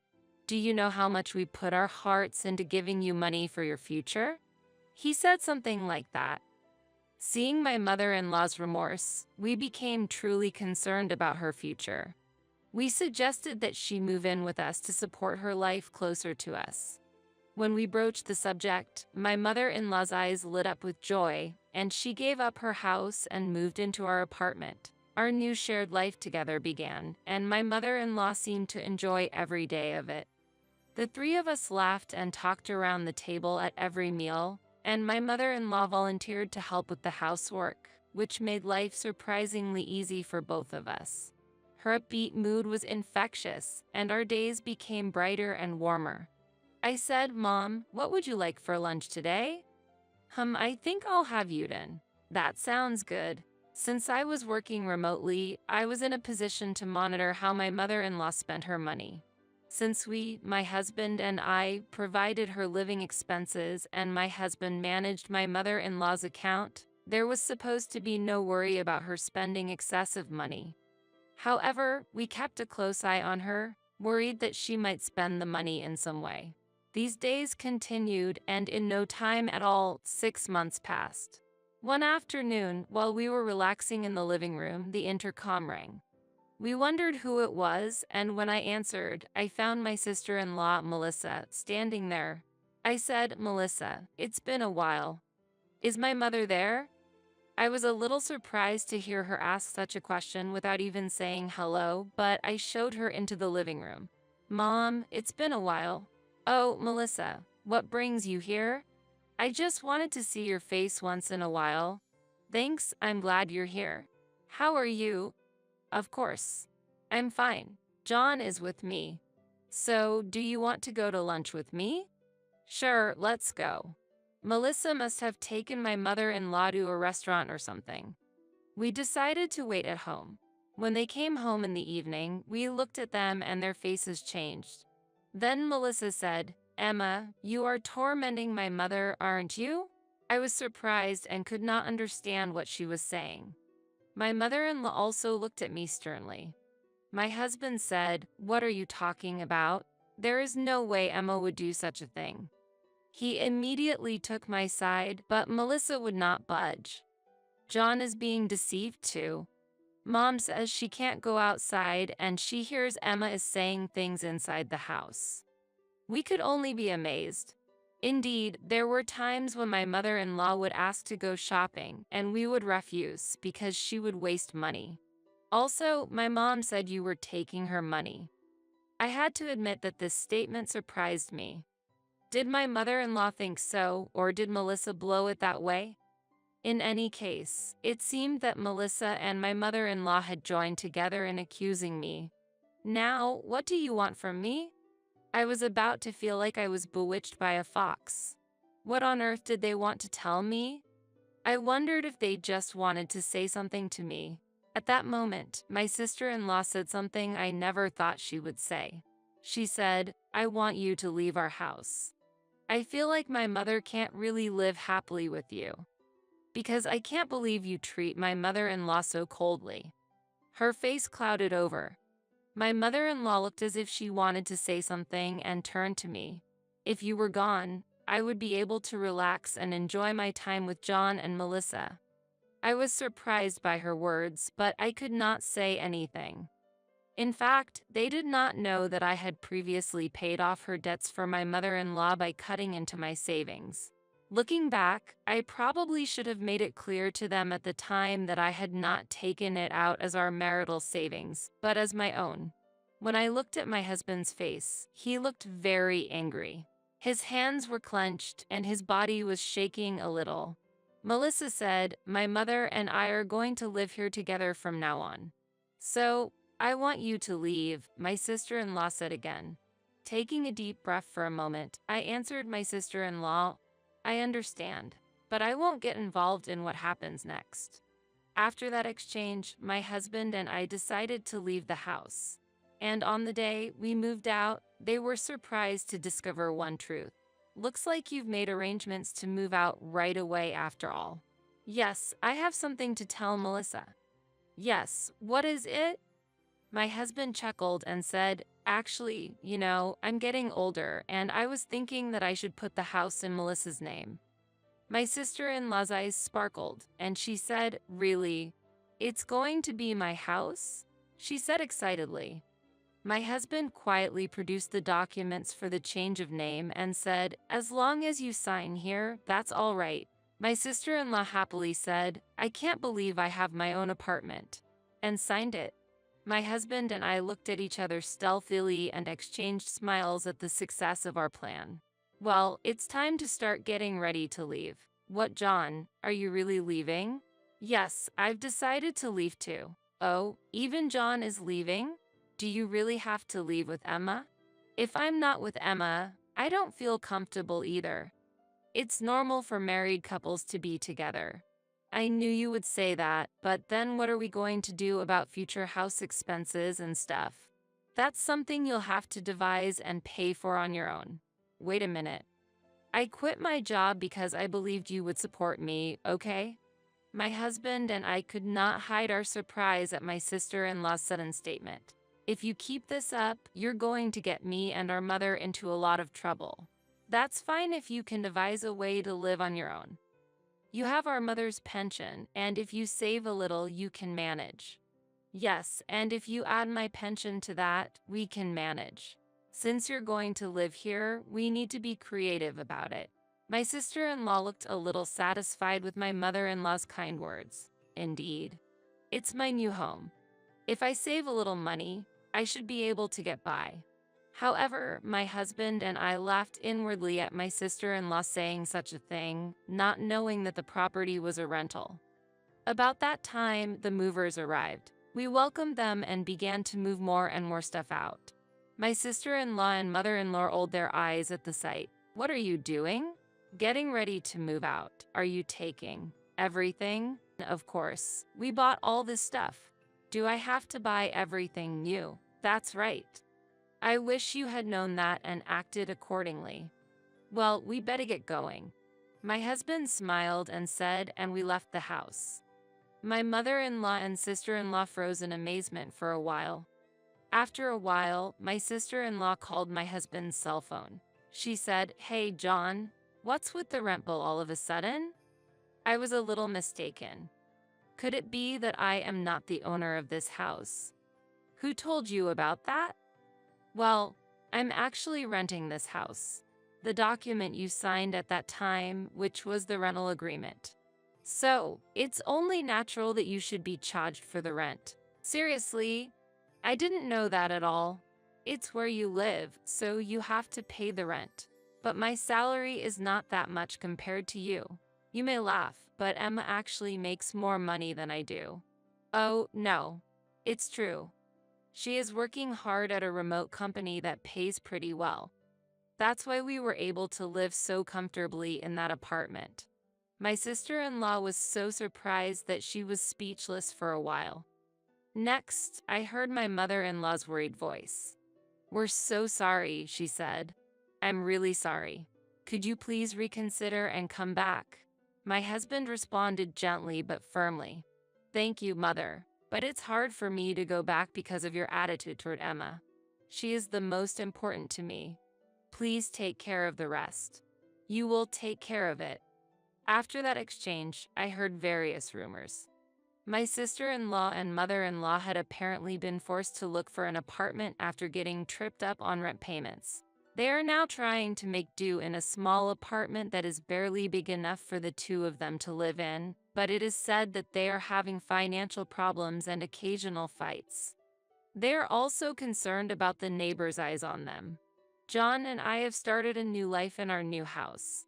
Every day is fun and full of happiness. My husband and mother-in-law chuckled and pulled out a piece of paper. It contained absurd terms like entrusting the house to my husband and not complaining, and even had my mother's signature on it. I could only think someone scammed and forced her to sign. "This is completely invalid. This is clearly a scam." "Yes, this is my handwriting," my mother calmly admitted. Without understanding, we were kicked out of the house, handed a filled-out divorce form. My husband looked at me with hopeful eyes. Did he think I would cling to him? "I will never look back. He will understand eventually." As I clenched my teeth, my mother muttered beside me, "This is happiness. My name is Jessica. I am a 53-year-old housewife who works part-time. Lately, my main issue has been severe hand eczema. My husband is a businessman. We live at my parents' place together with them. We have no children. However, a bigger issue troubles me more than my eczema. It's the possibility that my mother might be developing dementia. I say possibility because she hasn't been officially diagnosed yet, but her memory and judgment are noticeably declining. She often forgets things and sometimes can't even recall what she has forgotten. Sometimes she completely changes personality and behaves unpredictably. There are days when such things happen repeatedly, and there are also perfectly calm days with nothing unusual. She used to be hardworking and attentive. Ever since she injured her knee, she has mostly stayed indoors, and her condition seems to have worsened gradually. Her knee pain has healed, but for safety, I don't want her to go out alone. My father and I continue to live our daily lives while taking care of her. While I'm at my part-time job, my father watches over her at home so he can respond immediately if anything happens. I'm worried about her symptoms worsening and feeling anxious about my uncooperative husband. We need to come up with a plan for the future. One day, my father became seriously ill and needed long-term hospitalization, making it impossible to leave my mother alone. It wasn't like I could afford to take time off from work. When I talked to my husband about it, he reacted as if it was someone else's problem, saying, "You worry too much. Fires can start from unattended flames, and she could get lost. You worry too much. What if something happens? If you start worrying about that, there's no end to it." My husband clearly seemed annoyed. He's lived with my mother for a long time, but this attitude was too much. After all, the reason we were living together was because of my husband's insufficient income and we were staying as dependents. Even a crane would feel the urge to repay a favor. Doesn't he have that kind of consideration at all? Then, why don't you quit your job and take care of her? It's not that simple. Even though it was just a part-time job, I had no intention of quitting my long-term position. The income was decent, and it made me want to ask him if he would support me. I think we can live as we have up till now, if we use care services and with your cooperation. Why me? Just occasionally would be enough. But it's your mother, right? That's true, but still. It has nothing to do with me. Handle it yourself. That way of speaking is, first of all, is her condition bad enough to need care services? That's for the hospital too. You've been complaining about your hand eczema and the pain from standing at your part-time job at the beauty salon for a long time. Just quit already. My husband smacked his lips in annoyance and left immediately. How terrible. I do have hand eczema, but I never said I wanted to quit. It angered me to have my beloved job belittled. I knew this time would come someday. You say it has nothing to do with you, but that can't be true. We're family. I even thought about doing the same if his mother were in the same situation. It was infuriating, but there was nothing I could do.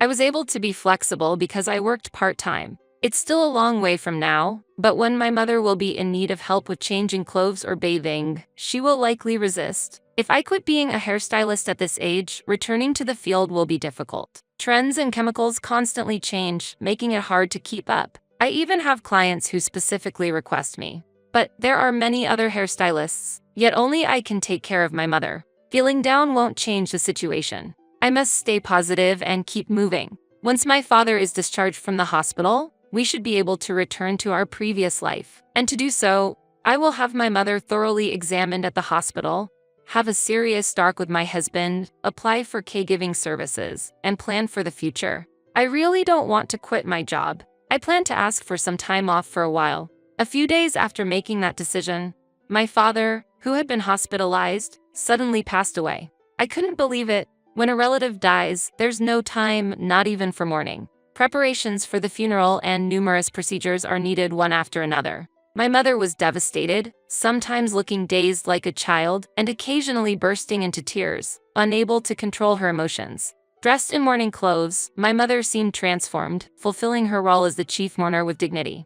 I also did my best to support her, staying by her side throughout. It was quick, but we got to send off my father. For the first time, we truly felt the loneliness of his absence, both emotionally and physically exhausted. He wasn't talkative, but I remember my kind-hearted father. I understand that he is gone, but his chair, teacup, reading glasses, and the novel he was halfway through reading were still as they were left. Neither my mother nor I were ready to put these things away yet. It was at this time that my husband brought his parents over. Indeed, he had said this morning that he would bring them to help clean up the house. While I appreciated the thought, I was not ready yet, so I decided to decline their help and just serve them tea before asking them to leave. My mother seemed quite tired and soon began dozing off. I wanted to leave her undisturbed. I led my in-laws to the dining room and prepared tea. My husband demanded, not tea, make coffee, and bring out something sweet. I momentarily thought, these are your parents. Why don't you handle it?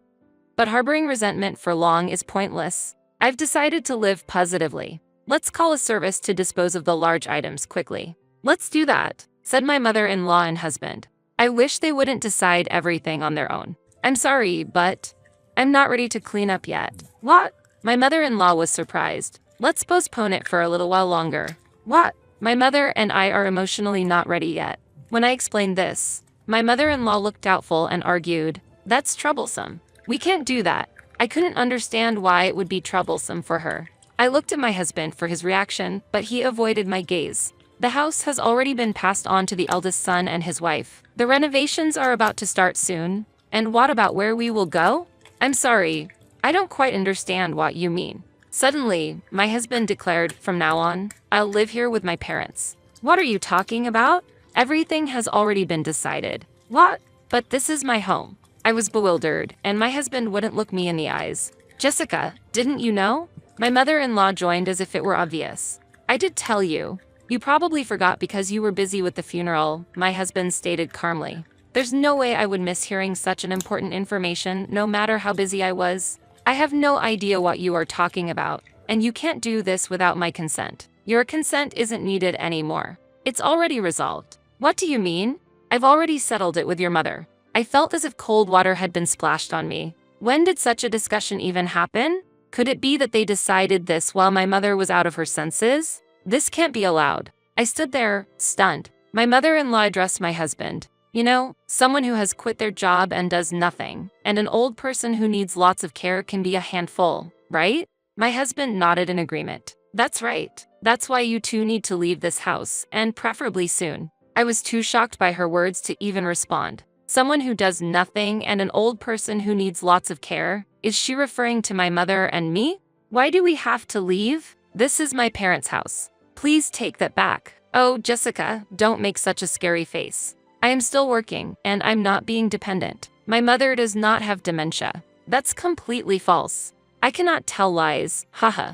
How can she laugh and say that? My head was spinning. While smiling, my husband and my mother-in-law pulled out a document. There's no taking it back. We've already got the signatures on paper. The document contained absurd terms like entrusting the house to my husband and not complaining, and even had my mother's signature on it. Indeed, it was my mother's signature. I could only think it was a scam that forced her to sign. This is completely invalid. This is clearly a scam. Huh? Did you make her sign this while she was not in her right mind? That's invalid. What are you talking about? You just said that she doesn't have dementia. He retorted. At that moment, my mother, who should have been sleeping until just before, appeared. Hello everyone, what brings you here today? My mother greeted everyone cheerfully, without any prior indication. This signature is your handwriting, isn't it? You did sign here, right? My husband suddenly pressed my mother. Yes, this is my handwriting. My mother smoothly acknowledged. This is a despicable tactic. Now that you understand, pack your things quickly and leave the house. Impossible. If you continue to stay here, I'll call the police for trespassing. I was threatened. This situation was too unreasonable. Without getting to the bottom of it, we were driven out of the house, while holding a completed divorce form. My husband looked at me with a smirk, as if expecting something. It was as if he thought I would cling to him. I tried hard not to meet his eyes, holding back my anger. When leaving the house, I wanted to take at least one of my father's belongings, and what I managed to get was a pair of leather shoes that were at hand. I remember how lovingly my father had cared for them. Though men's shoes may be of no use, it was better than leaving with nothing. My mother and I got into the car and just kept driving aimlessly. Anger towards my husband and his parents, sadness over what I had lost, and a vague sense of anxiety mixed together. Carrying an immense sense of despair, I wondered how my mother and I would go on from here. It seemed impossible to have hope anymore. I couldn't stop my tears. Then, my mother, who had been quiet all along, murmured softly, "This is happiness." Even after my father's sudden death and being driven out of the house, my mother expressed emotions opposite to mine. Could she be confused? Complex emotions different from anger welled up in me, and I found no words to reply. But my mother continued, "It feels refreshing. Unnecessary things naturally drift away, and you don't hold any regrets, do you? But I do have attachments to my childhood home. When I responded bluntly, my mother laughed and said, "That old, big house is falling apart. Why do they even like it? It's hard to maintain and dispose of, but it's lucky that they're taking it off our hands." Her optimistic attitude was surprising. "I wanted Dad to live longer." "What are you talking about? It was better this way." "I didn't want to make your father sad." "What about the furniture and appliances that you liked and chose? Aren't you sad to let those go? We can just buy new ones. That's the fun part. Aren't you upset being called a senile old person? That's a path everyone will follow." "What the?" Even though I felt like we had lost everything, my mother was remarkably calm. Annoyed, I thought that she would probably forget what was said today very soon. "I'm truly happy when you're by my side," my mother said. "If you weren't here, maybe I would have followed your father." She added, "Mom, don't worry, it's okay," she said, and then she started dozing off again. She was childlike in her innocence. Yes, it's enough that I remember the things my mother forgets. Although I'm not fully recovered yet, being with my mother makes me feel like I can manage somehow. Right after that, I received a message from my husband. "If you beg me, I might forgive you. It shouldn't be a problem to put your mother in a facility," he said. Huh? He might forgive me? Did I do something wrong? It was clear they intended to treat me as a maid. Not wanting to talk anymore, I answered, "That's fine," and ended the call. After that, my mind cleared up. Actually, I no longer needed my husband. I explained the situation to my part-time job and decided to become an independent hairstylist. Using my savings, I acquired a used single-family home in the town next door. That house had previously been used as both a residence and a hair salon. The owner of my part-time job helped arrange the purchase, and I got it for an unbelievably low price. The place allowed me to work while taking care of my mother at home. The owner also greatly supported me when I needed equipment and renovations for the shop, saying, "Jessica has supported us for a long time." That kindness deeply touched my weary heart. I used up all my savings for the opening, but I had no regrets. I had given up on owning my salon because my husband was against it, but it was my long-held dream. Whether I'll succeed is unknown. The anger towards my husband and his parents hadn't completely disappeared. However, the business helped distract me from those feelings, and the excitement of new challenges outweighed them. I won't look back. I have finally opened my own hair salon, a dream I've held for many years. My mother helped with cleaning and laundry at the salon. She enjoyed gardening in her free time. Talking with neighbors became part of our daily routine. It really helped that they promoted the shop. The time I spend daydreaming also decreased. Just as my new life rhythm with my mother calmed down, I received a message from my husband. "Why aren't you contacting me?" "What? I said I would forgive you, didn't I? Come back home immediately." "What are you talking about? Don't be stubborn when you're struggling." My husband scoffed as he spoke. I tilted my head. "Am I really struggling? Me? Where did you hear such a rumor? I heard you opened your own salon. It's impossible for an older hairstylist to manage alone, especially with a mother with dementia. That must be tough. I've worked as a hairstylist for a long time and had many regular customers. My salon was located in the center of a residential area, so it was not uncommon for passersby to stop. I wish he would stop with the baseless speculations. In fact, I was making much more now than when I was working part-time. If there's nothing more to discuss, I'm hanging up. Wait for me." "What?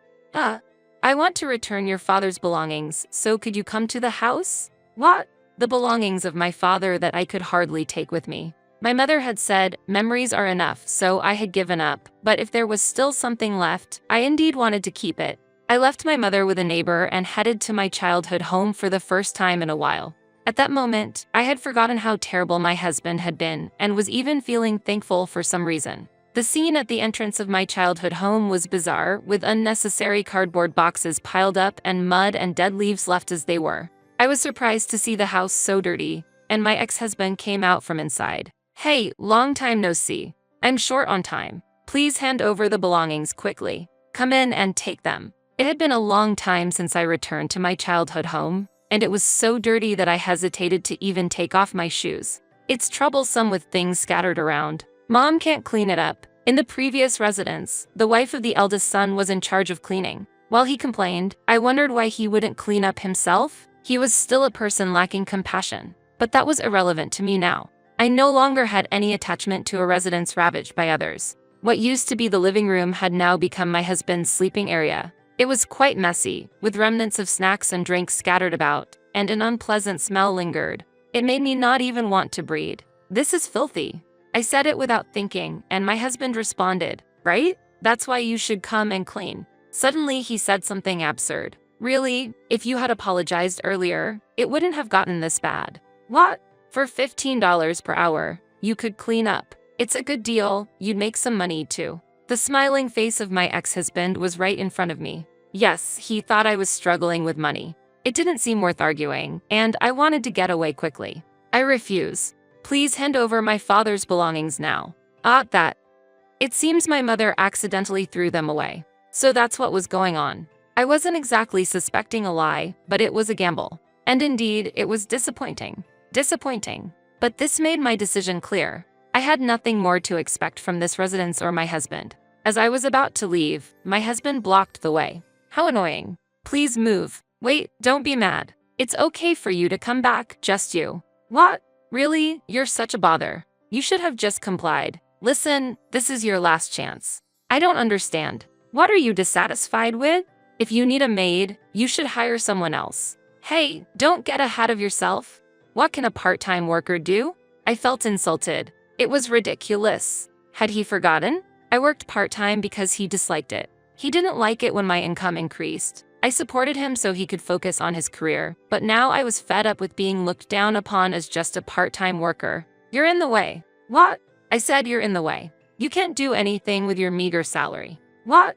"Ask your beloved mother to clean." Stunned, my husband watched as I left the house. I feel lighter. Seeing my drastically changed home, I no longer felt any attachment. Although I was disappointed that nothing was left of my father's belongings, it was better than being held captive by it. The look of surprise on my husband's face was something to see. "Now, let's go home quickly.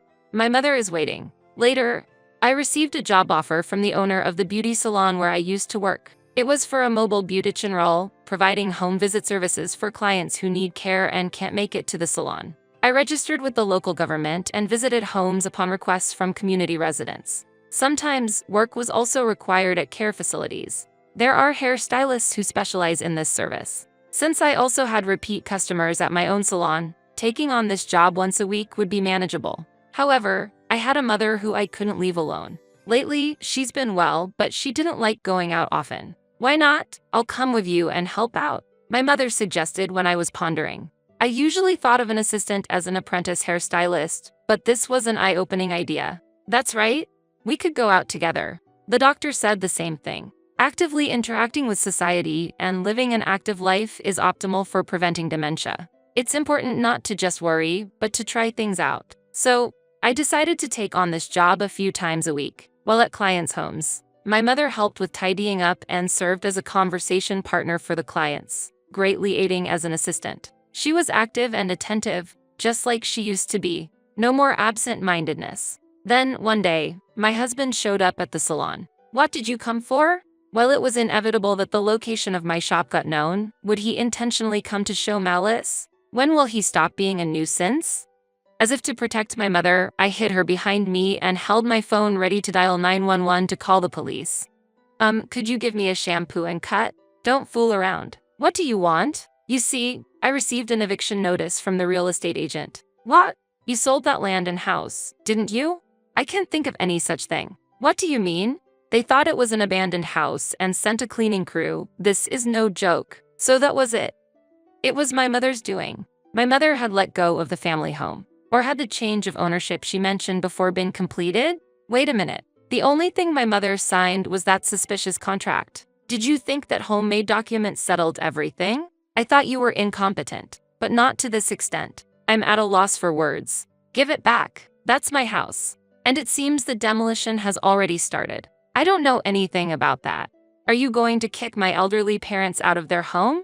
You dare say that after you took my mother's house. I don't care. Then I'll make this house my own. Owning a salon and having a maid, isn't that perfect? My husband opened the door to the house attached to the shop. Don't enter without permission. Just as I was about to call the police. What? My husband suddenly calmed down. What's this? Pointing to the leather shoes of my father left in the entrance, he asked with a trembling voice. Is there someone new already? This morning, I had taken them out of the box on a whim and felt like polishing them. He probably didn't realize they belonged to my father. Well, that would be expected. The husband who didn't notice when I cut my hair by 8 inches wouldn't remember whose shoes those are. Are you cheating on me? Even though I'm still here. Huh? We've been separated for a while. Who is it? I can't forgive this. My husband turned red with anger. Can't forgive? What does he mean by that? What is he thinking? I smirked inwardly. Perhaps it wouldn't be so bad to scare someone who behaves so selfishly. Are you ready? Are you prepared to face what's coming? You should know from those expensive shoes. Half-heartedness will lead to painful consequences. I stared intently at my husband's face. He was sweating, his eyes darting around, unable to hide his agitation. I can't believe that my cowardly yet prideful husband was really prepared for this. You're awfully quiet. What's wrong? Should I call him now? What? Call? What? Is someone there? Hey darling, can you come here, please? Goodbye. My husband ran off like a whirlwind. My mother covered her face with her hands, trying to suppress her laughter. Ahaha, look, how fast he can run away. I felt a sense of relief, my tension going away. My mother kept laughing. Ahahaha, I wonder who did you call? Your acting was marvelous. Hearing this, I also started giggling. I doubt my husband will come here again. Thank you, Dad, for your help. It was, of course, my mother's doing that our former house was sold. You wouldn't really go through with changing the ownership, would you? Did you know everything? Of course. Signing that document couldn't possibly have any effect. That was the plan from the start. I just thought it might be difficult to proceed if they knew about the dementia, so I was just watching how things would go. My mother said this without any doubt in her eyes. I was surprised she was aware she had cognitive impairment, but then she added, lately, my mind has become clearer as if the fog had lifted. I think I'm getting better. I still forget things, but I've always been like that. But to easily give up our home. Oh, it was your father's idea to sell that house. The plan was to sell it after you both moved out and then move to a convenient apartment near the station. Really, life doesn't always go as planned, does it? That's true. Reflecting back, the signs of dementia began to appear when my mother started to become housebound. Being naturally energetic, she seemed suited to interacting with people and staying active both mentally and physically.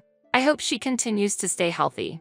I have to earn my own pocket money as an assistant, she said, so it seems I don't need to worry for a while. As for my ex-husband and his parents, they tried to return to their previous home but were not welcomed by the eldest son and his wife, given the difficult personality of my mother-in-law who disliked cleaning, and my self-centered and unhygienic ex-husband. It's no wonder they were refused. The house was already in the name of the eldest son, and they couldn't touch it. The relationship between my ex-husband and his parents seems to have deteriorated, with both sides placing blame on the other. My ex-husband was blamed for losing their place to live. You need to take responsibility. Out of necessity, he bought a used house with an unreasonable mortgage, but knowing his savings and income, it seemed reckless to me. He will have to live frugally to pay off the debt. The new home already looked like a trash house, and they had just moved in. They also got scolded by the strict neighborhood association president for stacking garbage bags in front of the house, and were disliked by the neighbors. They really needed to clean up. Honestly, it's none of my business, and I don't care much, but I hope they don't bother others. And you know what? His parents are still healthy. They should work to support their low-income son. If they don't want to be scolded, they will at least have to clean up by themselves. It should also have good effects for preventing dementia. My mother-in-law stood imposingly, adopting an intimidating demeanor and a stern gaze, and stated, "You can live in our house as a helper, but you won't be accepted as a family member." My husband and my sister-in-law said nothing about her attitude. Instead, they simply watched with smiles on their faces. They had used the company's funds to move into a luxury condo. The purpose of moving to this luxury condo was to live separately from me. Realizing this, I decided to tell them the truth. The reason why I was the one who could live in that apartment. My name is Kim. I am 33 years old, raising my 3-year-old son, Max. I met my 35-year-old husband, Ben, at a friend's wedding. I was a friend of the bride and he was a friend of the groom, serving as the organizer of the after-party. As the organizer, I had several meetings with him before the wedding to prepare for the bingo game and to make a surprise movie. After the wedding, Ben contacted me, saying, "I know the wedding is already over, but I wonder if we could meet up again?" I was interested, so I replied, "Yes, I would like to meet too." Our relationship then developed into a romantic one. About 2 years into our relationship, he proposed to me on my birthday. At that moment, my heart leapt with joy. Before getting married, I had never met his family, and so I had no idea what kind of people they were. One day, after our marriage had been decided, I met Ben's sister and his parents for the first time. This is Kim, who I mentioned before. We've decided to get married, so we came to say hello. Although brief, he introduced me to his parents and sister. It's nice to meet you. My name is Kim. I'm sure I have many things to learn, but I look forward to getting along with you in the future. I was nervous but did my best to convey my feelings. Then, my mother-in-law said with a kind smile, Kim, nice to meet you. Let's build a good relationship by helping each other out. My kind mother-in-law's words made me feel relieved, and I thought I might be able to get along well with my in-laws. However, later on, my mother-in-law made an unexpected remark. So when will you and Ben start living in this house? She asked. Currently, Ben works at the barbecue restaurant run by his father. His sister, Cindy, and his mother also work there. They operate the company as a family. His father is the manager, and his mother is the deputy manager. Their children work in the restaurant's hall and kitchen, along with other part-time staff. And very close to this barbecue restaurant is my in-laws' house. Cindy, who isn't married, and my in-laws live there, and there was apparently a discussion that we would live there as well. I was surprised and said I wasn't informed about us living together, and looked at Ben. He replied nonchalantly, "Oh, that's right.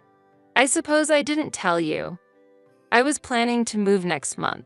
I wanted to voice my opposition, but not wanting to be disliked by my in-laws and Ben, I quickly agreed to live together and started life with my in-laws.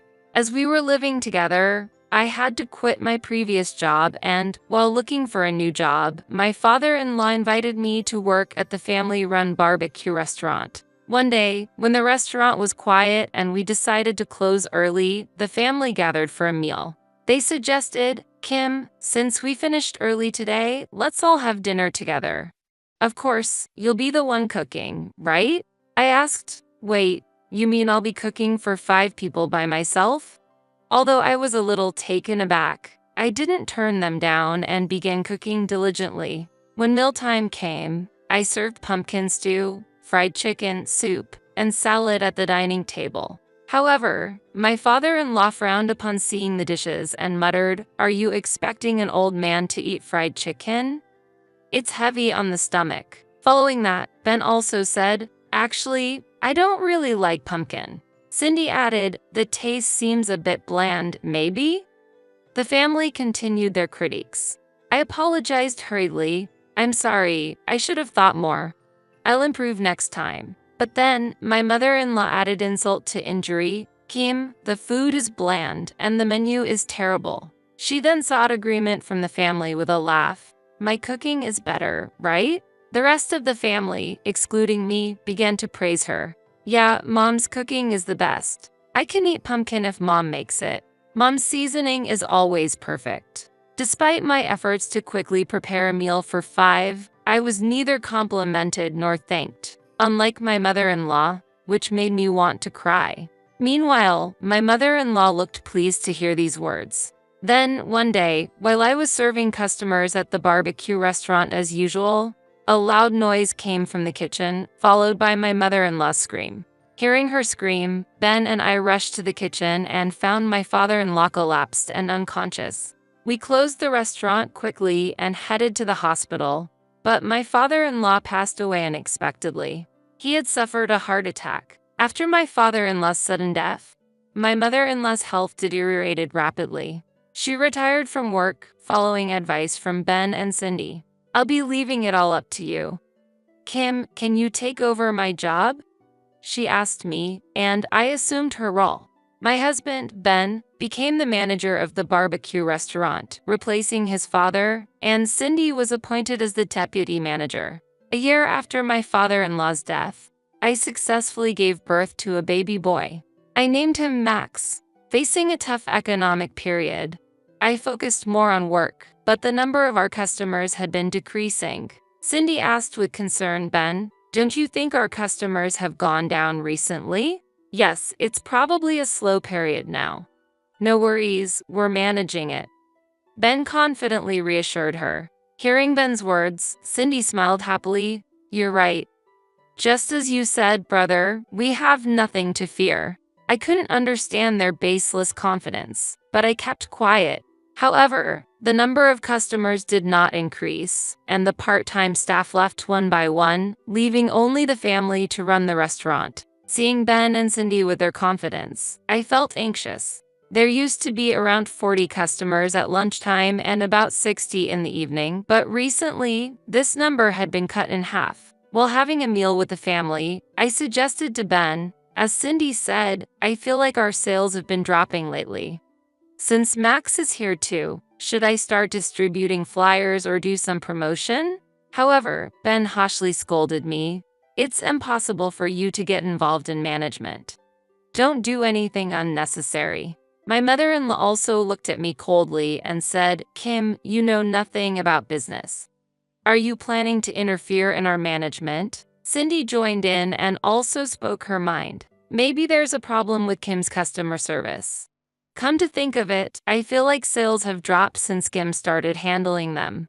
It has to be related. She said this, slapping the table for emphasis and blaming me. I didn't expect to be accused of being blamed for the sales issue. What an arbitrary thought. I felt anger welling up inside me, but I suppressed my desire to argue back. I'm sorry. I apologized softly and decided not to distribute flyers. Still feeling uneasy, I secretly started a side job for the sake of Max. Even if there were no sales from the company, I wanted to have my own source of income. I could work hard for my beloved son, Max. I had always been good at making surprise movies for my friends, so I started a video editing side job. I advertised online surprise movies created at an affordable price. After a while, I received my first job request. I was happy to be asked, and I found the video editing work enjoyable and productive. With each completed project, the work requests kept increasing. I started handling a wide range of genres, not just surprise movies, but also YouTube editing and short clip editing. Since it was a field I originally loved, I didn't feel that it was hard and instead felt fulfilled to be earning an income. Then one day, my mother-in-law spoke to me. Kim, I heard you've been doing a side job recently. Such an optimistic daughter-in-law. Do what you want, but don't slack off on the barbecue restaurant's work. She said this sarcastically. I wouldn't do that. Of course, I will do my main job properly. I replied. My mother-in-law left with a dissatisfied home. On another day, she said, we have something to do, so we'll be out. Kim, please prepare dinner, and left with Ben and Cindy. That day was extremely hot, and I was alone with my son, Max, so I planned to let him play in the pool. After preparing dinner, I set up the pool, filled it with water, and played with Max. When a package came, I hurriedly picked up Max to go and get it. During that time, my mother-in-law and the others returned. Kim, that package is mine. Give it to me right now, she said, forcefully taking the package from my hands. Then she handed me a piece of paper. Here, this is the receipt. It seemed she was making personal purchases and accounting for them as business expenses, despite the tough business situation. Cindy entered the house saying, what a feast. I can't eat anymore. Apparently, they had gone out to eat. Wait, didn't you ask me to prepare dinner? I asked my mother-in-law. She replied, what are you talking about? I meant that we were going to eat out. I meant you should prepare your own portion. Oh, what? Did you prepare for everyone? How foolish. And here, this is a receipt. Make sure to record it as an expense. My mother-in-law said this condescendingly, laughing as she handed me the receipt. It seemed they had used company expenses for their meal out. I felt angry, thinking, how could this be? After I prepared everything. But then I reconsidered. Indeed, I had been told to prepare dinner, but they never specifically said for everyone, so I decided to suppress my anger. After a while, Ben and Cindy were sitting on the sofa in the living room, passionately discussing their future plans. Suddenly, a scream came from the balcony. Arva. What is this? It was my mother-in-law's voice. We rushed to the balcony and found her soaked, having fallen into the pool. I barely managed to hold back my laughter. However, Ben and Cindy were clearly worried. Are you okay, Mom? What happened? Oh, I didn't expect there to be a pool here. I tripped over the hose when I was going out to the balcony. She seemed shocked and in pain.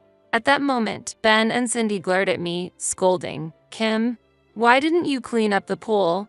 Leaving it like that is dangerous. My back hurts. I might catch a cold. My mother-in-law said, still shaken. Kim, you are the worst. She expressed her anger, and I was blamed by everyone around me. Flustered, I explained, I'm sorry.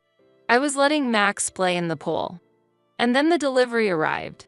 And after that, you all came back. But no one seemed to listen or pay attention to my explanation. Later, my mother-in-law said she had an important discussion and gathered everyone at the dining table. With a serious expression, she said, I've thought things through. After today's incident, I'm scared to live in the same house as Kim.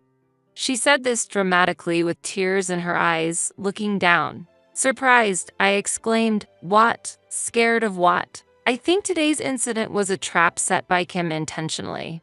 And she's always harsh towards me. I can't stay with Kim any longer. So, I'm leaving this place, she declared. Following this, Cindy added, then, I'll go too. I can't leave Mom alone, and put her hand on my mother-in-law's shoulder.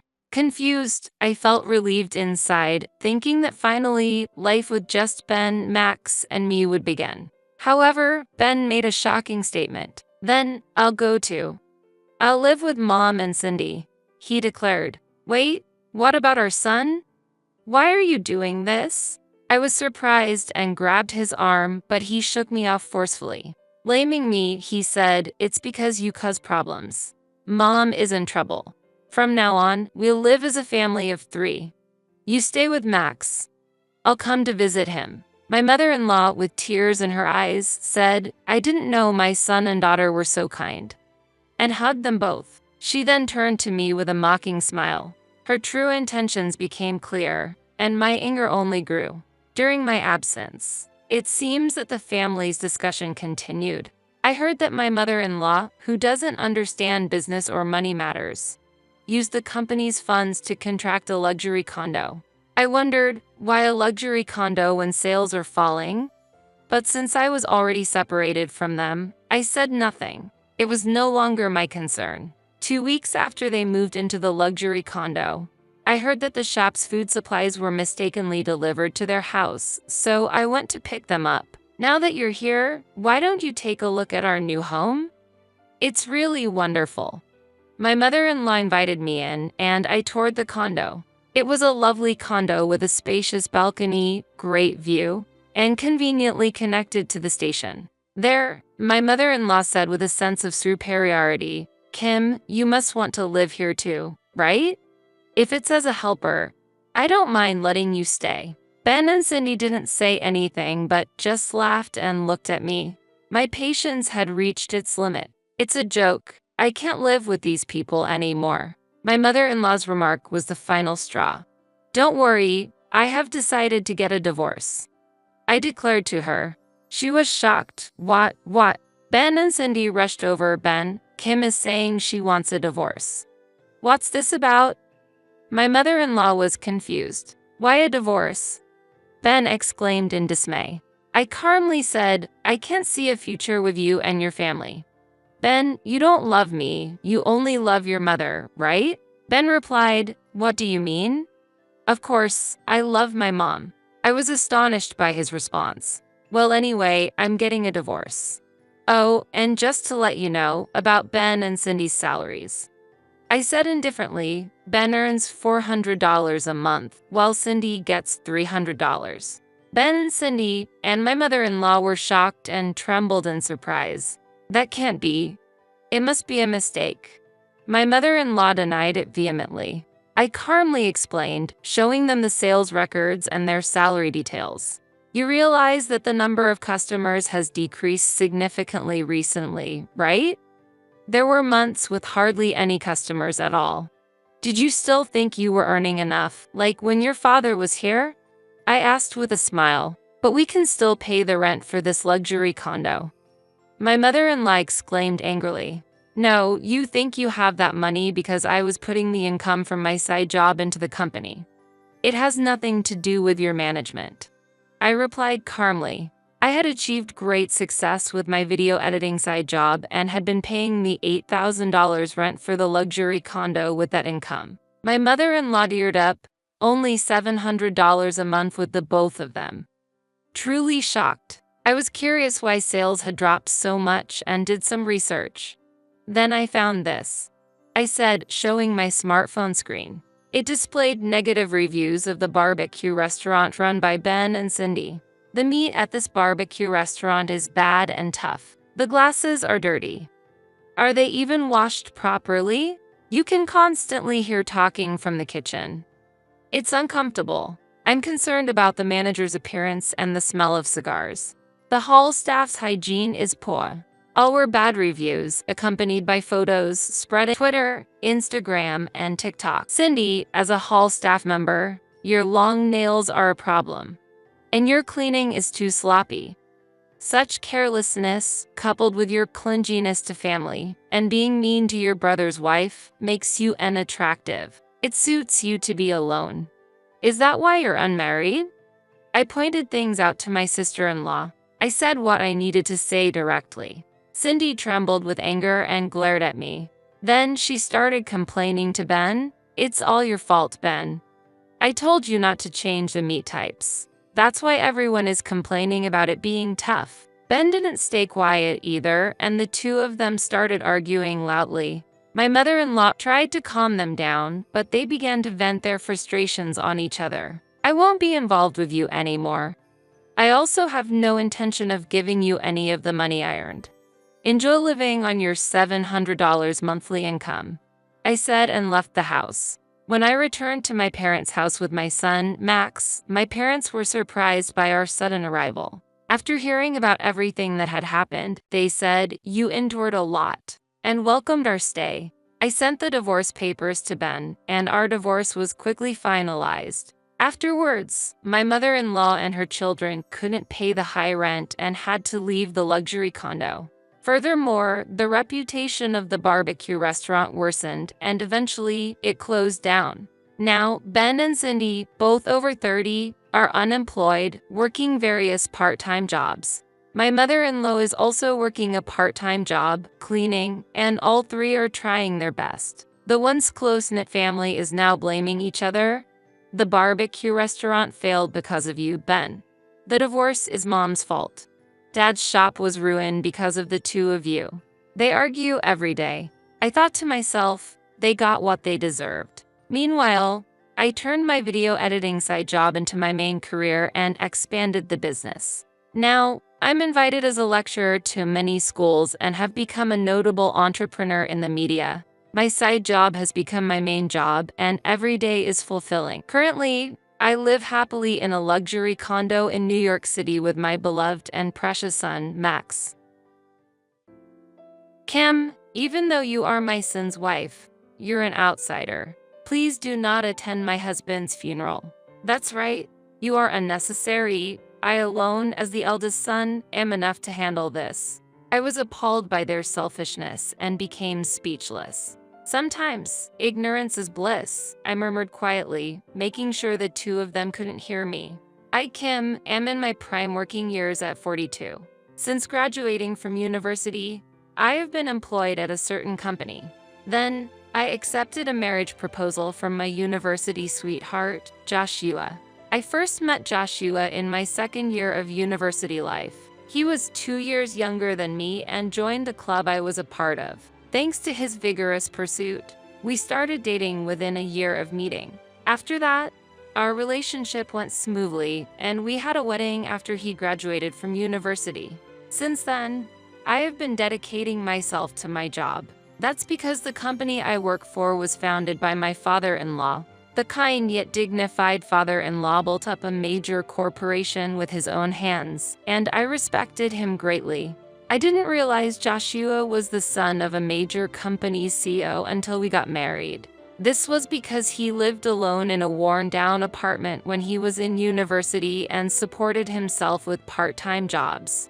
According to my father-in-law, he deliberately let his son experience a tough life to teach him the harshness of life. He is an only son and the sole heir. My father-in-law surely wanted his son to mature as a working adult. However, my mother-in-law, his wife, had a completely different view. Kim, it's clear that you want to be acknowledged by my husband, neglecting household duties for work. I have no such intention. I manage both work and home affairs well. Look at this. See, there's so much dust. My mother-in-law accused me while tracing the dust in the hard-to-reach gaps of the furniture with her finger. And you got your job through connections, didn't you? Yet, you're so proud of yourself. My mother-in-law sighed dramatically and shook her head in disappointment. My husband, who was next to her, agreed with her words. She's right. If I were in that position, I would have been promoted long ago. After all, I am the heir of the company. Could you save those comments until you actually work? How dare you say such a thing to Joshua? You can't learn about the world by staying in the same place. My husband chose part-time jobs over a full-time position, even though he was the heir to my father-in-law's company. The fact that he had not settled into a permanent job even as an adult was a problem in my eyes. Yet, my mother-in-law, his mother, continued to coddle him. Gaining experience in various workplaces is important, but isn't it time to learn about your father's business up close? Don't get cocky. Who do you think supported you when times were tough? You repay kindness with ingratitude. I'm leaving. It's depressing to have such a daughter-in-law. My retort seemed to have angered her. My mother-in-law stormed out of the house, yelling loudly. You really know how to provoke her anger, Kim. Joshua, it's almost time for your part-time job. Yeah, it's a hassle, but I should get going. Reluctantly, my husband got ready and left for work. Alone in the quiet room, I reminisced about the early days of our marriage. In my second year at the company, my mother-in-law declared loudly in front of the company's employees that I married her son for money. Furthermore, she criticized my father-in-law for apparently favoring me as his son's wife and claimed that all my work achievements were due to nepotism. After that, my mother-in-law continued to spread false stories around and left like a storm. Everything my mother-in-law said is false. Please believe me. From that day on, the harmonious workplace relationships changed dramatically. At the workplace, I became someone to be avoided and couldn't help but feel constrained every day. Yet, my mother-in-law's claims were unfounded. Despite being pushed by her strong assertions, my trusted colleagues began to sense the inconsistency, and ultimately, the situation was resolved by my father-in-law.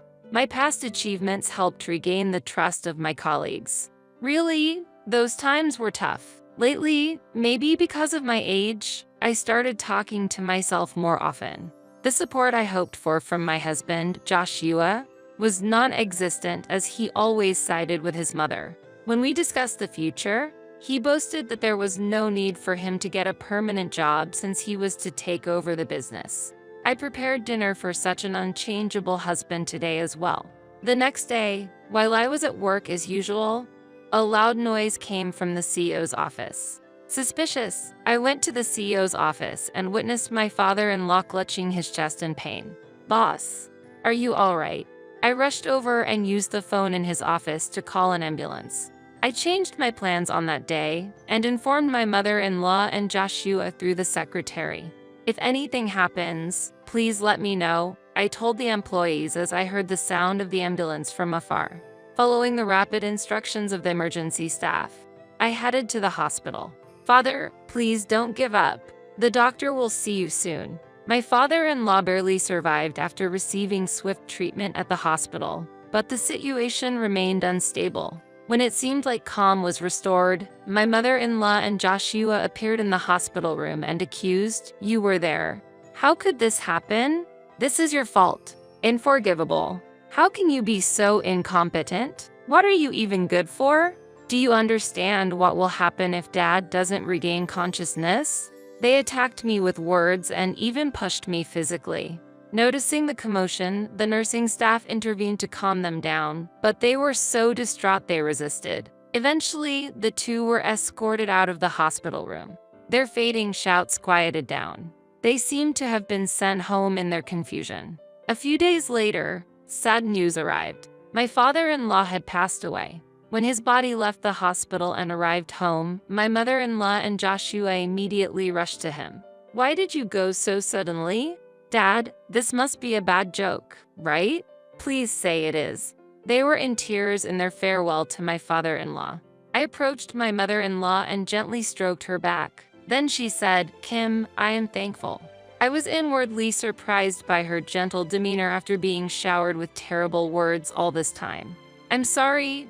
Maybe there was more I could have done." As I apologized, my mother-in-law clung to me, sobbing. After they finally calmed down, we had the chance to discuss what to do next. However, during the discussion, they began to show an unusual excitement. My father-in-law had left behind a huge amount of money and a high-rise condo as an inheritance. Hearing this, their sorrow vanished, and they were overjoyed, eyes shining. Amidst my astonishment, my mother-in-law made an unbelievable suggestion. "Kim, even though you are my son's wife, you are still an outsider. I would like you to not attend the funeral." Mother-in-law, what do you mean by that?" "That's right. A daughter-in-law is unnecessary. I alone, as the eldest son, am enough." "Joshua, why are you also saying such things?" I asked, dumbfounded, but they were already advancing their discussion.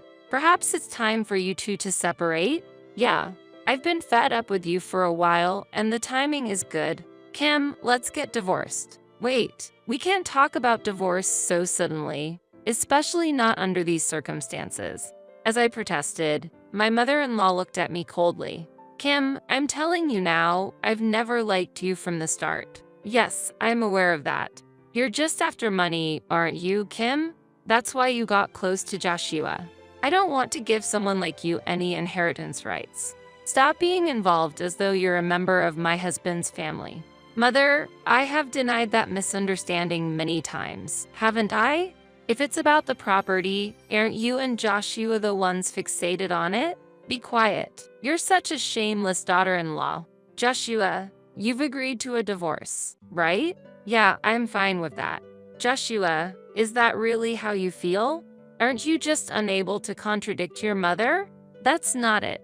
The truth is, I've always wanted to get divorced, but I just couldn't find the right time. There were also financial circumstances in relation to the company. But now, with Dad gone, the business is in my hands. Your presence is no longer necessary."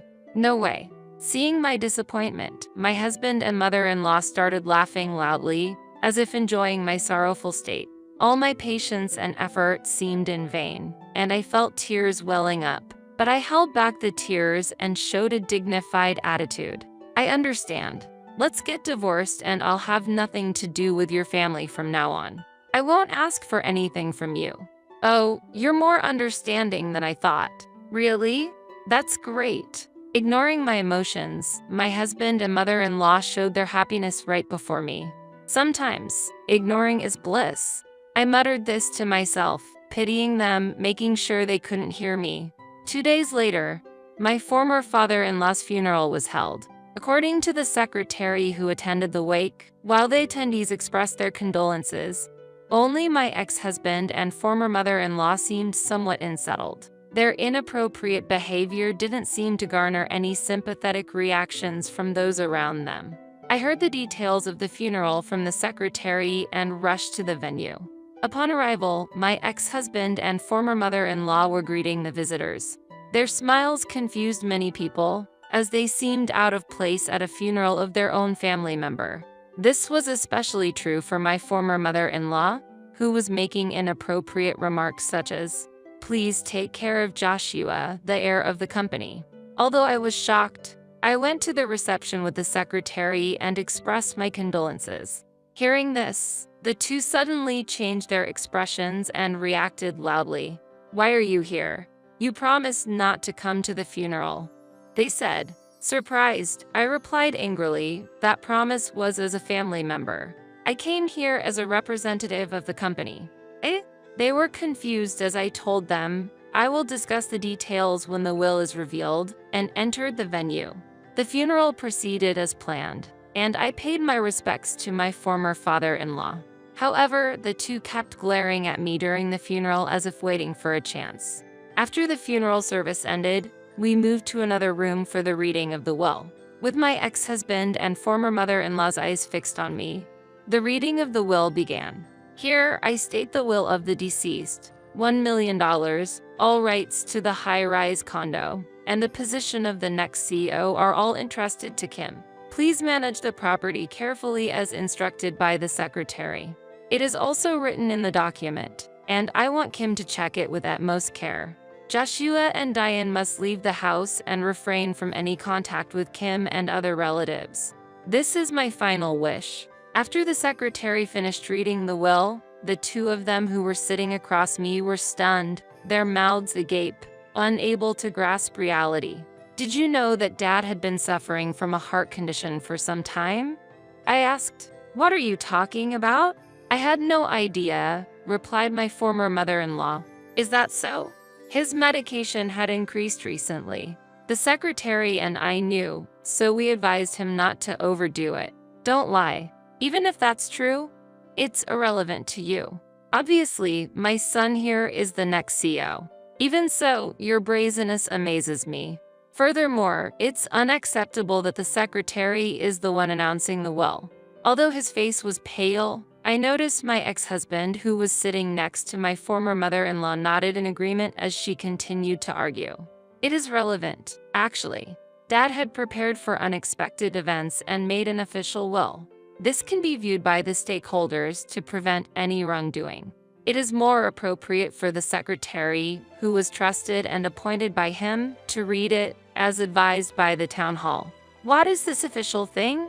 "It's a will that's managed properly at the public notary's office." Apparently, the two were unaware of the various types of will. A normal will requires time-consuming disclosure process at the family court. But my former father-in-law must have been concerned about the impetuous nature of my former husband and mother-in-law. A notarized will, which he submitted to the notary's office when he was alive, does not require judicial probate, and its effects are immediate. "You keep lying. You approached us for the inheritance, didn't you?" "I will invalidate such a will that's full of lies. Now leave." Despite my exasperation at my former mother-in-law and ex-husband's constant attempts to exclude me, I chose my words carefully. "I'm telling you there was a witness." "And where is this witness?" "He's right here." I pointed out the secretary to my uncomprehending former mother-in-law, answering clearly despite my irritation. His testimony matches the will, and I have been named the next CEO, not Joshua." "What are you saying?" My former mother-in-law, still unwilling to accept it, tried to lash out at me, but the secretary stopped her. Then, my equally perplexed ex-husband intervened. "But the inheritance is supposed to be for me and Mom, right?" "Unfortunately, you are mistaken. The high-rise condo was purchased as company housing so that employees could work efficiently without financial difficulties, as arranged by Dad. The $1 million of his private wealth is intended to be a fund to support employees in case of future need. I am the one entrusted with managing these as the next CEO." This is all clearly stated in the document he signed and entrusted to the secretary. "No way." My ex-husband collapsed on the spot, crestfallen. My former mother-in-law lost her momentum and stiffened. "Since it's a notarized will, Diane, no matter how much you deny it, it cannot be changed. If it's hard to believe, you can verify it at the city hall." "I can't believe this. And why do we have to leave the house?" To the resolute former mother-in-law, I said, "Despite Dad's failing health, his son had not become independent yet and was cruel to me, who supported him every day. Diane, you spent Dad's wealth freely and bullied me daily. Dad was always concerned about me and mentioned that his son and wife were a disgrace to the family." Diane, faced with the truth, lost her strength and sat restlessly beside her son. "I will cover Dad's funeral expenses. What happens beyond that is up to you two. I offer you my condolences." Then, I left the crestfallen pair behind. A few months after the incident, the two could not sustain themselves financially and had to move out of their residence to a small, old apartment. Joshua decided to find a job but apparently continued to change jobs frequently and was eventually turned down even at interviews. My mother-in-law also managed to find a part-time job, but due to her high pride, she couldn't work efficiently and seemed likely to be fired soon. I heard that she assaulted a staff member at a public institution, causing a commotion, which led to police intervention. This story spread among relatives, and she became isolated. Just as my former father-in-law wished, they had to make a living on their own, and their daily disputes were endless.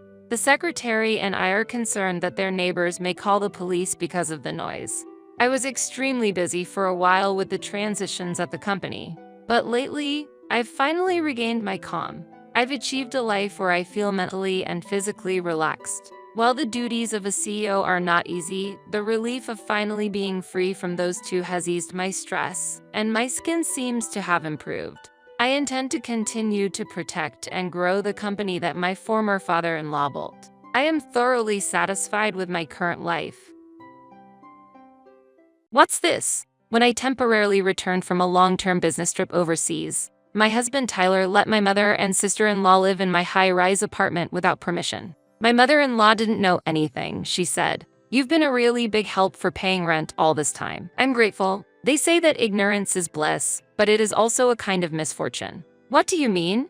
I deliberately feigned ignorance to them. What will happen to my misinformed family-in-law?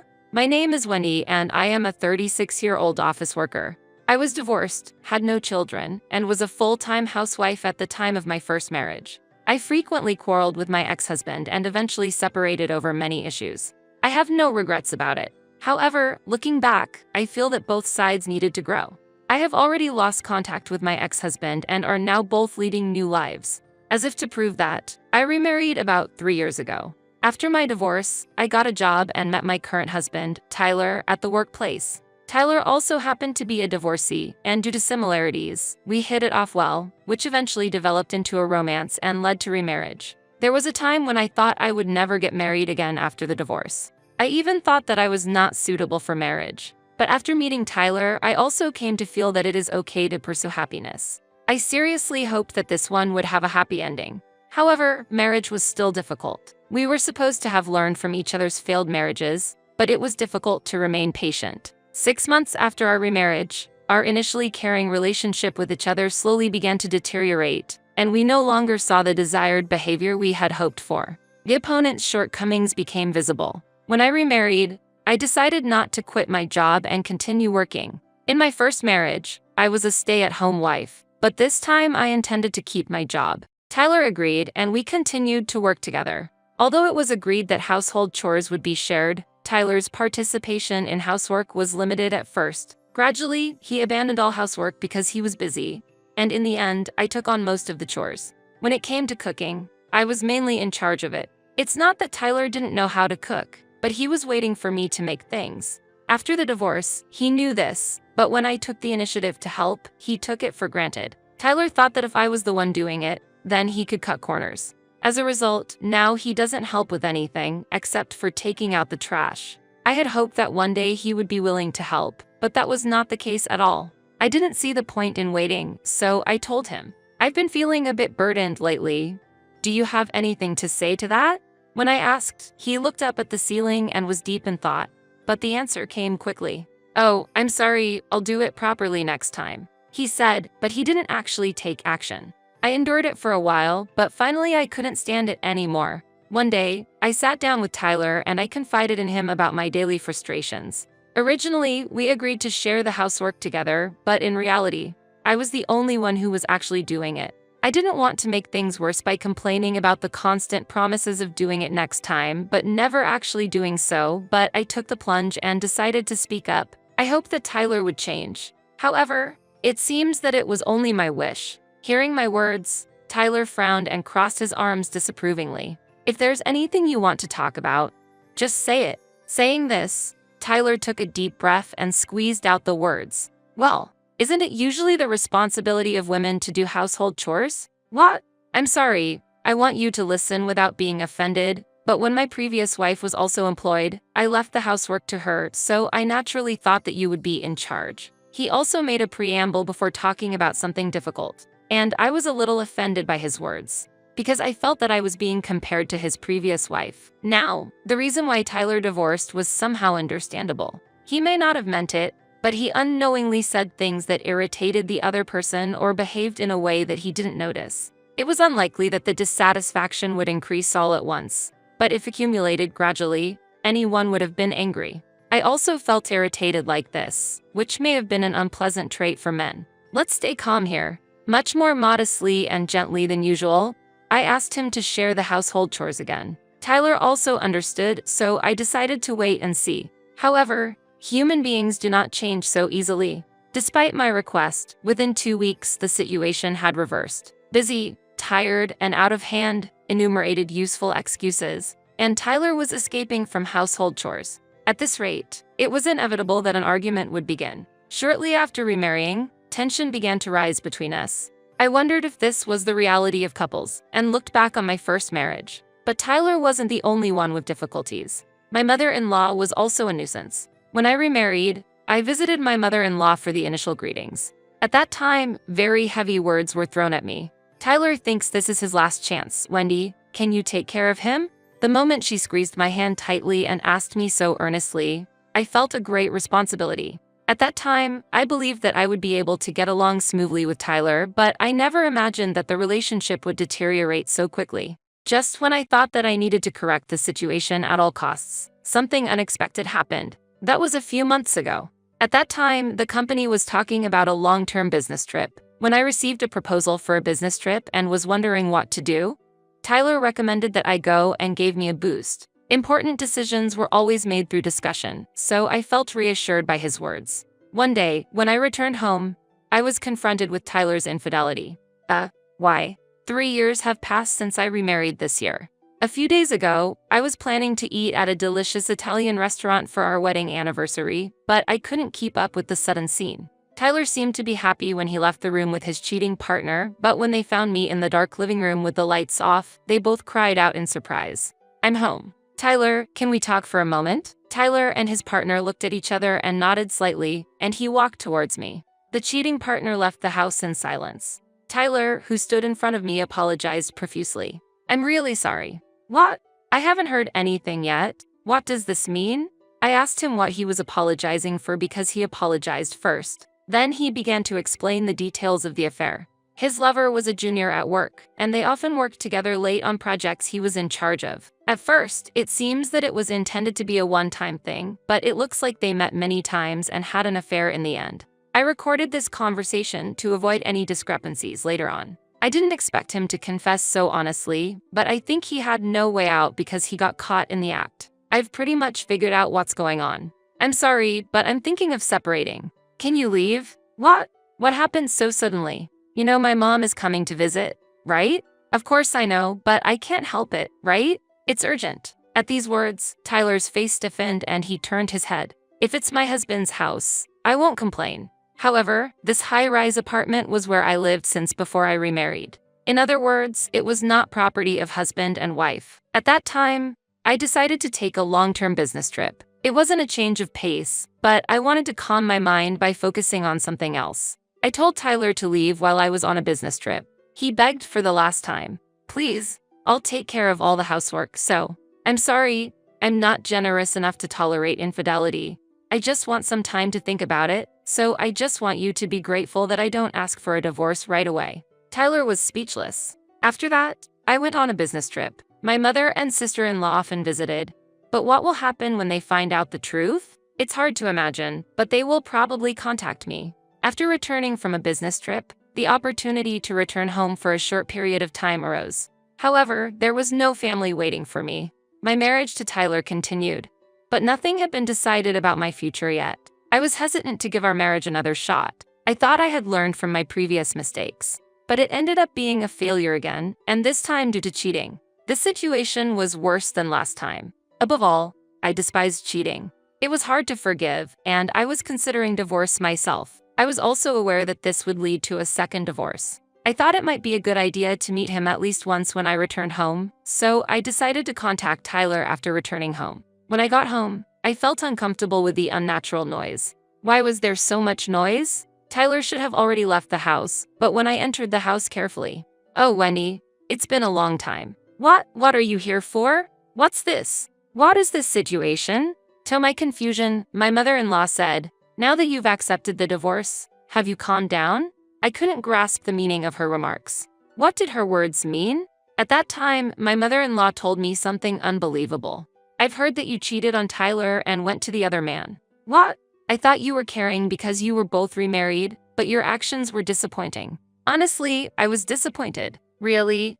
Tyler made the wrong choice. My mother and sister-in-law put everything into words. I was trying to grasp the situation from what they were saying. Why are they in this house? Why do they think I'm cheating? Gradually, the facts began to surface. Was Tyler lying? But there is also an advantage to this situation. Even though you are gone, this residence is in your name, right? Finally, my mother-in-law mocked me. You've been a really big help for paying rent all this time. I'm grateful. They say that ignorance is bliss, but it is also a kind of misfortune. What do you mean? I deliberately feigned ignorance to them. What are you talking about? It's not me who was cheating.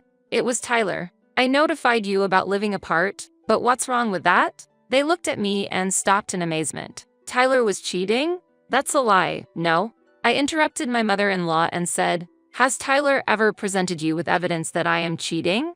Well, no, because he said he didn't want to see it. Notice your mistake, and look at this instead of the supposed evidence of my infidelity that my husband claims he has. I presented a recording of Tyler talking about his affair to my mother and sister-in-law. My mother and sister-in-law covered their mouths with their hands. The story from Tyler and the story I told them were different, and they didn't even seem to know the fact that we lived apart. Therefore, he should be able to leave this house now. But why are you here?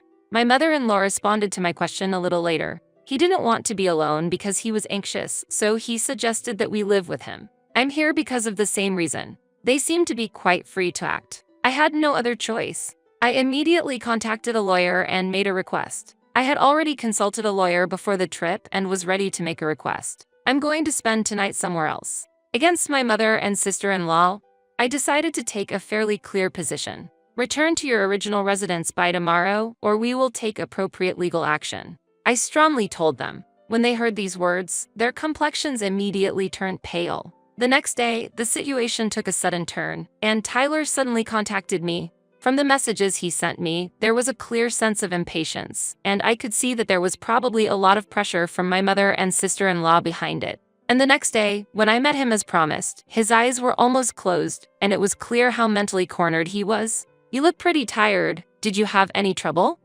When I asked, his appearance was so heartbreaking that I couldn't help but laugh, even considering the facts I knew. At that time, Tyler suddenly fell to his knees and pleaded earnestly, please, don't abandon me. What's the matter? Why so suddenly? When I asked, he continued, I heard from my mom and sister, and they knew I was lying. So I thought I'd give it one more shot. I was surprised. Oh, really? But Tyler asked for another chance in this difficult situation. He seemed to think that in order to regain the trust of his mother and sister, he would need to convince me first. He spoke to me sincerely. When I look back, it was all my fault and I regret it. From now on, I want to grow as a person. That's why I want you to see the new me. In spite of Tyler's passionate speech, I was determined. I'm sorry, I can't do that. Why? He couldn't hide his look of surprise and disappointment. You promised to help with the housework, and you said we were going to separate, so you should have left the house, right? How do you think I can trust you from now on that I was lied to by you and let us live in that house? Tyler choked up. After returning to the US, I had already begun to think about divorce, but when I returned home, my thoughts turned into conviction. No more hesitation.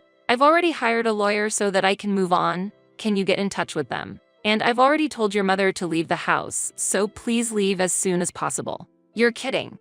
Tyler still said something. After a while, the divorce was realized. Tyler seems to have been cut off from his mother and sister. This lie greatly damaged their credibility, and his social position was also significantly affected. However, my mother and sister-in-law, who believed in Tyler's lie, also paid a heavy price. They were offered to live together, and they gave up their home, forcing them to start a new life in a small apartment. If they had rejected Tyler's proposal, they could have continued to live in their original home, but that option was no longer possible. Tyler tried to continue his relationship with his affair partner, but in fact, she had other relationships, and there were rumors that she had a child with another partner.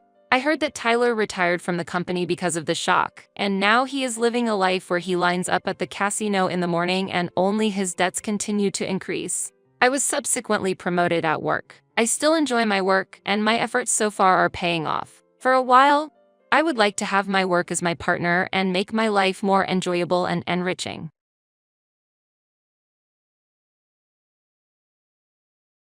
It seems my husband has been possessed by an evil spirit. This house will be given to Jenny. If you disagree, let's divorce. To think that the house I bought would be given to our eldest son's spouse. You better leave this house quickly. Ha ha. My husband sided with his daughter-in-law. I will put the house under my name. A monthly repayment of $1,800 is possible. Ha ha. My eldest son is also on his wife's side. Well, I'm no longer attached to such a dirty house. Then, as you all say, I will leave this house. You three will suffer from now on. Be on the lookout for what's about to happen. My name is Dorothy, and I am 60 years old. I hold a senior position in a leading company and have a higher status than usual. I live with my husband, Frank, who is 2 years younger than me. Last year, we renovated our house in preparation for the future. Our house was built by my father and has aged and deteriorated over the years. Therefore, we wanted to improve the living conditions to spend the coming years comfortably. However, considering our age, the monthly repayment amount is somewhat high at $1,800. But since I am an executive at a large company, the chances of passing the loan screening are pretty high. Frank works in management at a medium-sized restaurant but earns less than me, so the loan is more likely to be approved in my name. My salary alone makes it difficult to continue with the house loan. This house, originally belonging to your father, is currently registered in your name. I'm sorry, but could you take on the full amount of the loan? In return, I will contribute more to the household than before. After such a discussion, we decided to renovate. The renovated house has become more comfortable to live in, almost like a different place. It's very pleasing to know that by renovating the house I've lived in since childhood, I can continue to live here for a long time. I never imagined that the day I would leave this house would come. It was sudden. My cell phone vibrated. I'm getting married. My son Steve told me over the phone. Steve is 31 years old and works as a middle manager in a leading company. My eldest son, who has always been an excellent student, devoted to his studies and club activities, has continued to be enthusiastic about his work as an adult. That might be why I have never heard about his romantic relationships. I was very curious about the woman he was considering marrying. I wonder what kind of person she is. If Steve chose her, she must be charming. However, I'm worried that Steve, who has little experience in love, might be taken advantage of by someone with ulterior motives. I was filled with excitement and worry about meeting the woman my son brought home for the first time. Then, the day of the first meeting arrived. A woman with brown hair and a white chiffon dress, exuding purity, came to visit. I'm Jenny, please take good care of me. She was polite and charming, making for a likable first impression. I'm honored to meet you, father and mother. She smiled, showing her sparkling white teeth. If it's her, I can entrust my son with ease. I felt this way, and it seemed Frank shared a similar opinion, showing a smile. She's a wonderful girl. When Frank murmured that, she said, I'm so happy to hear that from you, Dad. I look forward to getting along with you. Gripping Frank's hand tightly and looking back at him. What's happening? Her intimacy surprised me, and I was a bit bewildered. Steve seemed surprised as well. However, a complex expression appeared on Frank's face. It wasn't jealousy, but it wasn't a comfortable feeling either. What are you doing? I asked, wishing for her to avoid such actions for my son's sake. She panicked. Oh, I'm sorry. I shouldn't have done this upon our first meeting. and quickly apologized, withdrawing her hand from Frank's. I'm often told that I don't understand personal space. It's not intentional, but I'm truly sorry. It seemed like it really wasn't intentional. Still, I was somewhat surprised by her actions, considering I initially had a good impression of her. However, Steve truly loved her. Yeah, Jenny might have a strange sense of personal space. Haha, but that's part of her charm. I'm not good at talking with women, but she approached me proactively. That's why we could become so close and consider marriage. I didn't expect Steve, who is usually passive towards the opposite gender, to change so much because of Jenny. Please take care of Steve. Despite various emotions, if she is a good person, everything will surely be okay. I accepted their engagement. Afterwards, things progressed swiftly, and within a few weeks, they had officially submitted their marriage registration. I wished for the best for their future happiness. One day, half a year after they got married, I'm home. When I returned from work, there were unfamiliar women's shoes at the entrance. Stepping into the living room, I found Jenny. Oh, Mother, welcome back. The table was littered with empty cans and bottles of alcohol. It seemed they were enjoying some drinks. What's this? I wondered about the two of them having a party without Steve. I happened to meet Jenny on my way back from work. We talked about wanting to get closer, so we decided to drink together. But since it was before payday and money was tight, I suggested drinking at home. Why have a party at home? It would have been ideal if Steve also joined, and we all could have had fun together. I don't want to intrude on the newlyweds, but it would have been better if we gathered at Steve and Jenny's place. I tilted my head and answered, Indeed, we could have done it at our house, but the beauty of this residence is exceptional, and our place is a bit messy right now. Jenny's speech was unclear.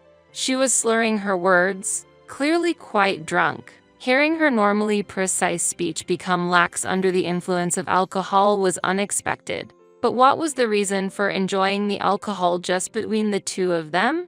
Why didn't you call Steve? I found it unusual for a daughter-in-law to come to her in-law's house to drink, especially during the honeymoon phase. After seeing them together, I started to look for Steve. Steve is currently busy with work and working late into the night. Because of that, I've been feeling very lonely. Jenny said, starting to cry. It's okay, Jenny, you've done nothing wrong. The problem lies with Steve, who leaves you alone despite being newlyweds. Saying this, Frank gently stroked her head. What? Father, what is this situation?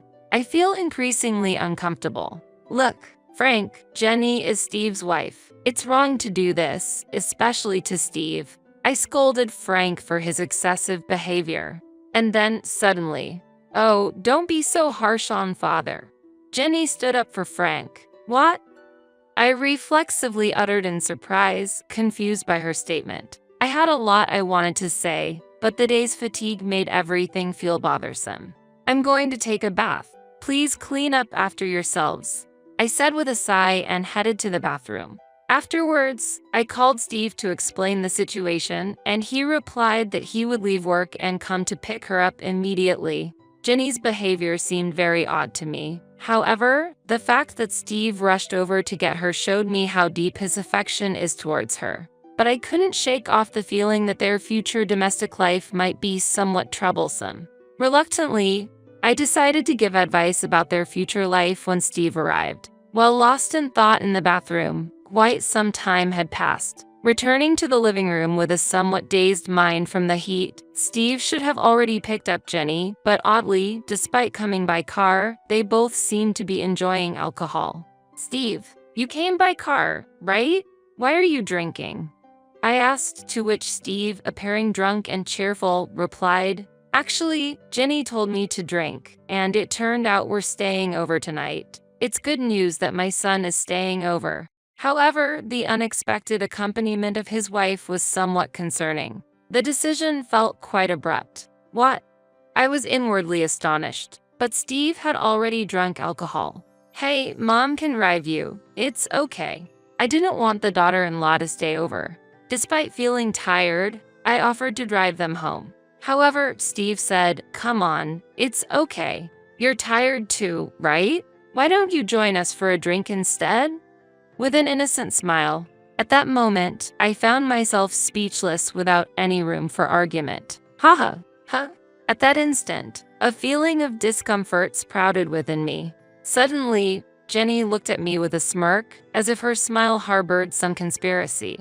Could it be? It seemed like she was laughing at my puzzled appearance. It's just my imagination, right?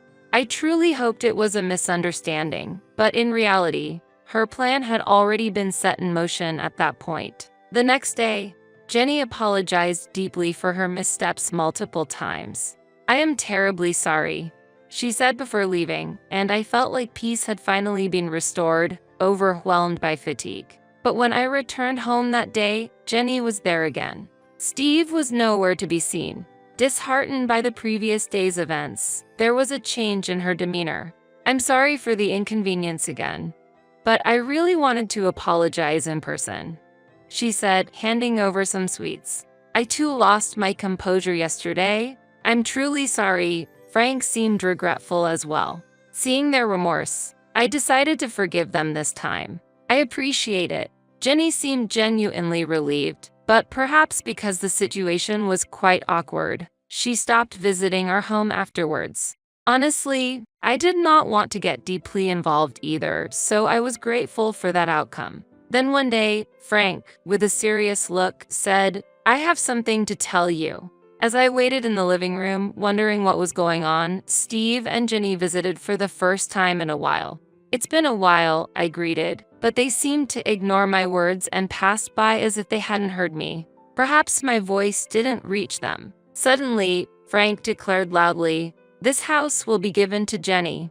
If you disagree, let's divorce." "What?" I was astonished. The discussion of transferring the house to Jenny came out of nowhere. It was a baffling situation. While I was confused, Jenny said, "Please leave this place." What does she mean? I'm confused. Wait a minute. What do you mean by transferring the house to Jenny? I asked, to which Frank replied, "You've been making Jenny suffer, haven't you? That's unforgivable. She's such a good girl. Making her suffer. There's no such fact." However, Frank refused to listen to my argument. "Shut up. I heard it from her. That's why she was crying, saying she couldn't go home." Frank continued angrily, with Jenny shedding tears. "Why has it come to this?"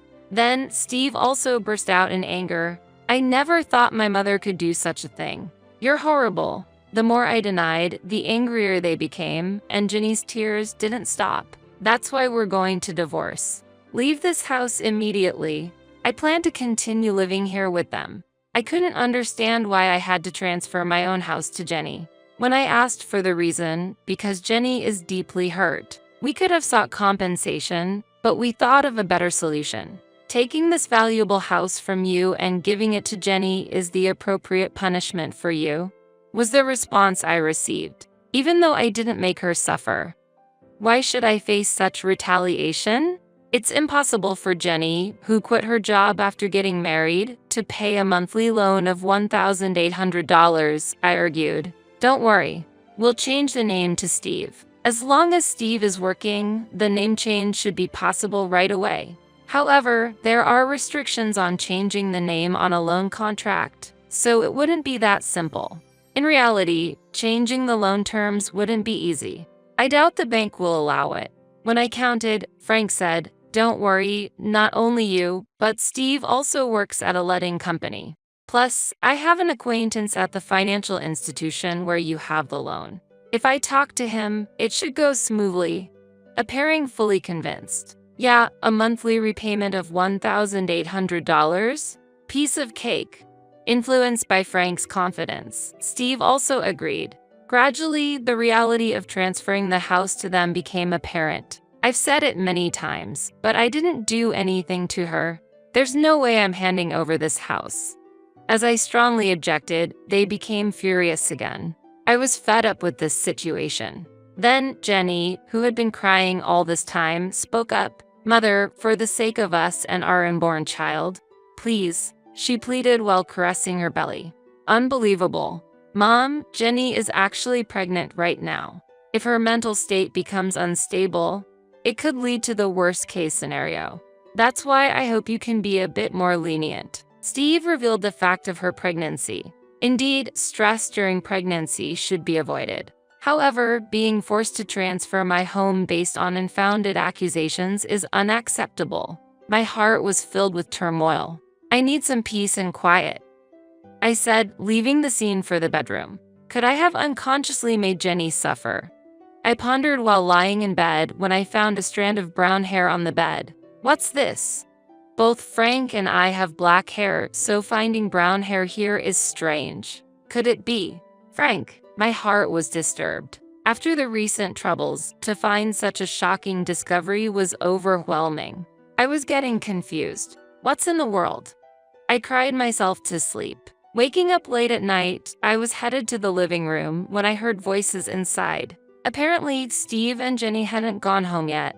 I wished I could have joined the evening drink.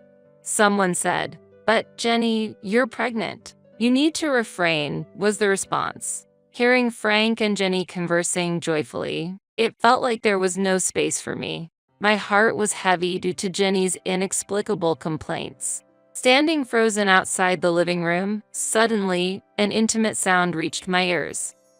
Jenny, I love you." Frank's voice. "Stop it, Frank. If Steve and Mother find out," Jenny replied. Shocked, I was disturbed by what Frank and Jenny were doing. What on earth is happening? Don't worry. Steve is completely drunk, and Dorothy has been cooped up in her room all this time. She must be asleep by now. Haha, they were discussing. Haha, maybe she's angry and hiding under the bed? How funny. Haha, they laughed together. The brown hair I found was probably Jenny's. This is very unpleasant. What were they doing on my bed where I slept? I felt sick. They intend to push me out and secretly enjoy themselves with Jenny. My house being used inappropriately like this. Fine. I'll leave this uncomfortable house behind. However, I won't forget this. I thought to myself. The next day, I appeared in front of the three as if nothing had happened. In reality, I couldn't sleep in that bed anymore, too shocked to even close my eyes. "So, you've finally decided to transfer the house?" They smiled all at once when I said, "I've decided to transfer the house." Great. Let's go for the name change procedures. I'll easily pass the loan screening. Steve was excited. He knows nothing. Although it saddened me at the moment, I had no intention of revealing the truth to my son. He wouldn't listen to his mother since he was under his wife's thumb. At least not yet. Afterwards, busy days of divorce proceedings and name changes followed. The name change process wasn't easy, but it was eventually completed. "This house is no longer yours." Haha, Frank taunted. "Hurry up and leave, old hag." Haha, Jenny whispered in my ear. I felt nothing but anger. They were the ones who were supposed to leave. I intended to make them, but not before getting back at them. Letting go of the home I had lived in since I was born was painful. Yet, I could no longer feel attached to a place associated with infidelity. I planned to use this abnormal situation to create turmoil between them. Wait and see when the time comes. A month after I left the house. "I'm ready," is what I said and headed to my former home. As I pressed the doorbell, Frank responded irritably, "What do you want, stranger?" Despite it being our first encounter in a long time. "I have something to discuss. Won't you let me in?" I answered firmly. "Why should I let you into the house?" Frank stubbornly refused my entry. "I have something very important to discuss, especially to Jenny." "An important matter concerning Jenny?" Frank's response shifted. Mentioning her name, they readily invited me inside. Using her name was the last thing I wanted. However, it was clear that Frank was heavily influenced by her, so I leveraged that. "You're a stranger now." Stranger. Even though legally we're strangers after the divorce, that term felt too heartless. I was infuriated by Frank's reaction. "Why are you here now?" They became more guarded. "I want you to see this," I said, displaying some photographs. "What is this?" Their surprised voices filled the room. The photos were of Frank and her on a date, captured by a detective I hired to follow them after our divorce, recording their moments together. "Wait, what? This is..." Steve was unsettled. "So what? We're just daughter-in-law and father-in-law with a good relationship. Nothing more, right? Why would you take such meaningless photos? What do you want? They insisted they were just close. Really? Then what about this? I pulled out my smartphone and played a certain audio. I've always liked Jenny. Keep your voice down, or Steve and my mother-in-law will hear. Their voices and inappropriate sounds were recorded. What's this? On the day I discovered their relationship, I had secretly recorded their conversation. You're just misunderstanding. Frank desperately tried to explain. Misunderstanding? This is clearly a problem. Steve erupted in anger. Jenny just looked down. I pressed further. Let me ask you, whose child is in your belly, really?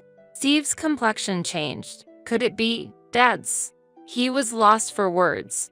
That's impossible. He always comes.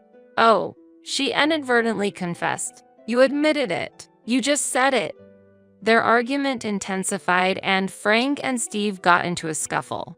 Ouch! Jenny seemed to be in pain, which made them stop fighting. I seized the moment. Haven't I always said? I didn't make Jenny suffer. Did you lie to get rid of me, to convince Steve? Steve was shocked. No, I'm the worst. Why didn't I believe my mom? He blamed himself for being swayed by Jenny and doubting his mother. It's so clear now. We should talk about this. Steve raised his voice at them. Initially silent, with all this evidence, are you considering a lawsuit? Apparently, Jenny initially had genuine feelings for Steve. But upon visiting our newly renovated beautiful home before their marriage, she began to desire it. My family home was a bit run down, and I aspired for such a beautiful house. The interior was also quite lovely. She tearfully explained. Wanting the house, she decided to get closer to Frank, using opportunities when he returned from work to drink without Steve. The months she didn't visit the house, she became close to Frank, plotting to get rid of me. You could have just suggested living together from the start. When I said that, she remained silent before finally responding. I don't have a positive impression of mothers-in-law. My own mother and grandmother were always fighting, and my grandmother constantly bullied my mother. So, I wanted to avoid living with my mother-in-law. Getting rid of you was the only solution to live comfortably in a beautiful house. If she had such an image of a mother-in-law, she wouldn't want to live together. But to go as far as taking my husband. However, how did Frank perceive this situation? I knew I was being used, but I fell for her the moment we exchanged greetings, shook hands, and she smiled at me. Despite knowing he was being used, Frank fell in love and decided to abandon me to keep her by his side. You guys are really unforgivable, Steve said as both of them looked down, tears streaming down their faces.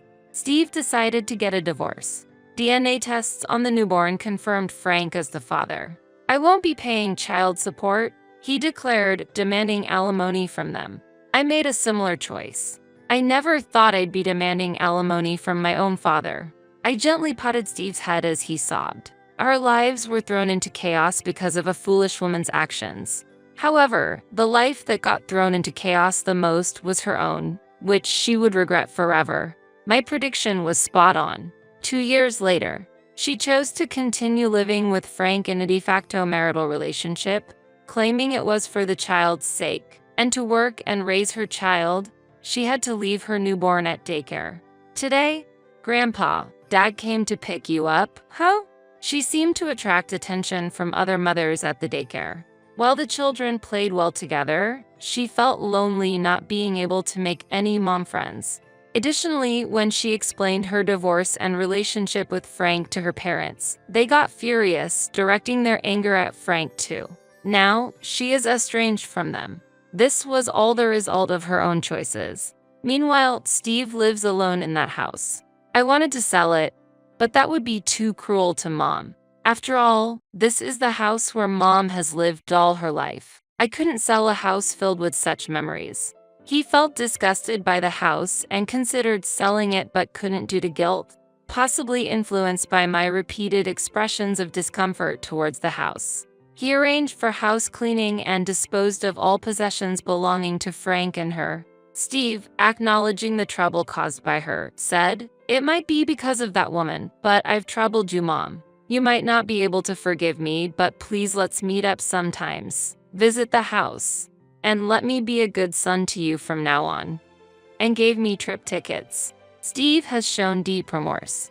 Although I can't forgive him just yet, I'm willing to work towards restoring our relationship.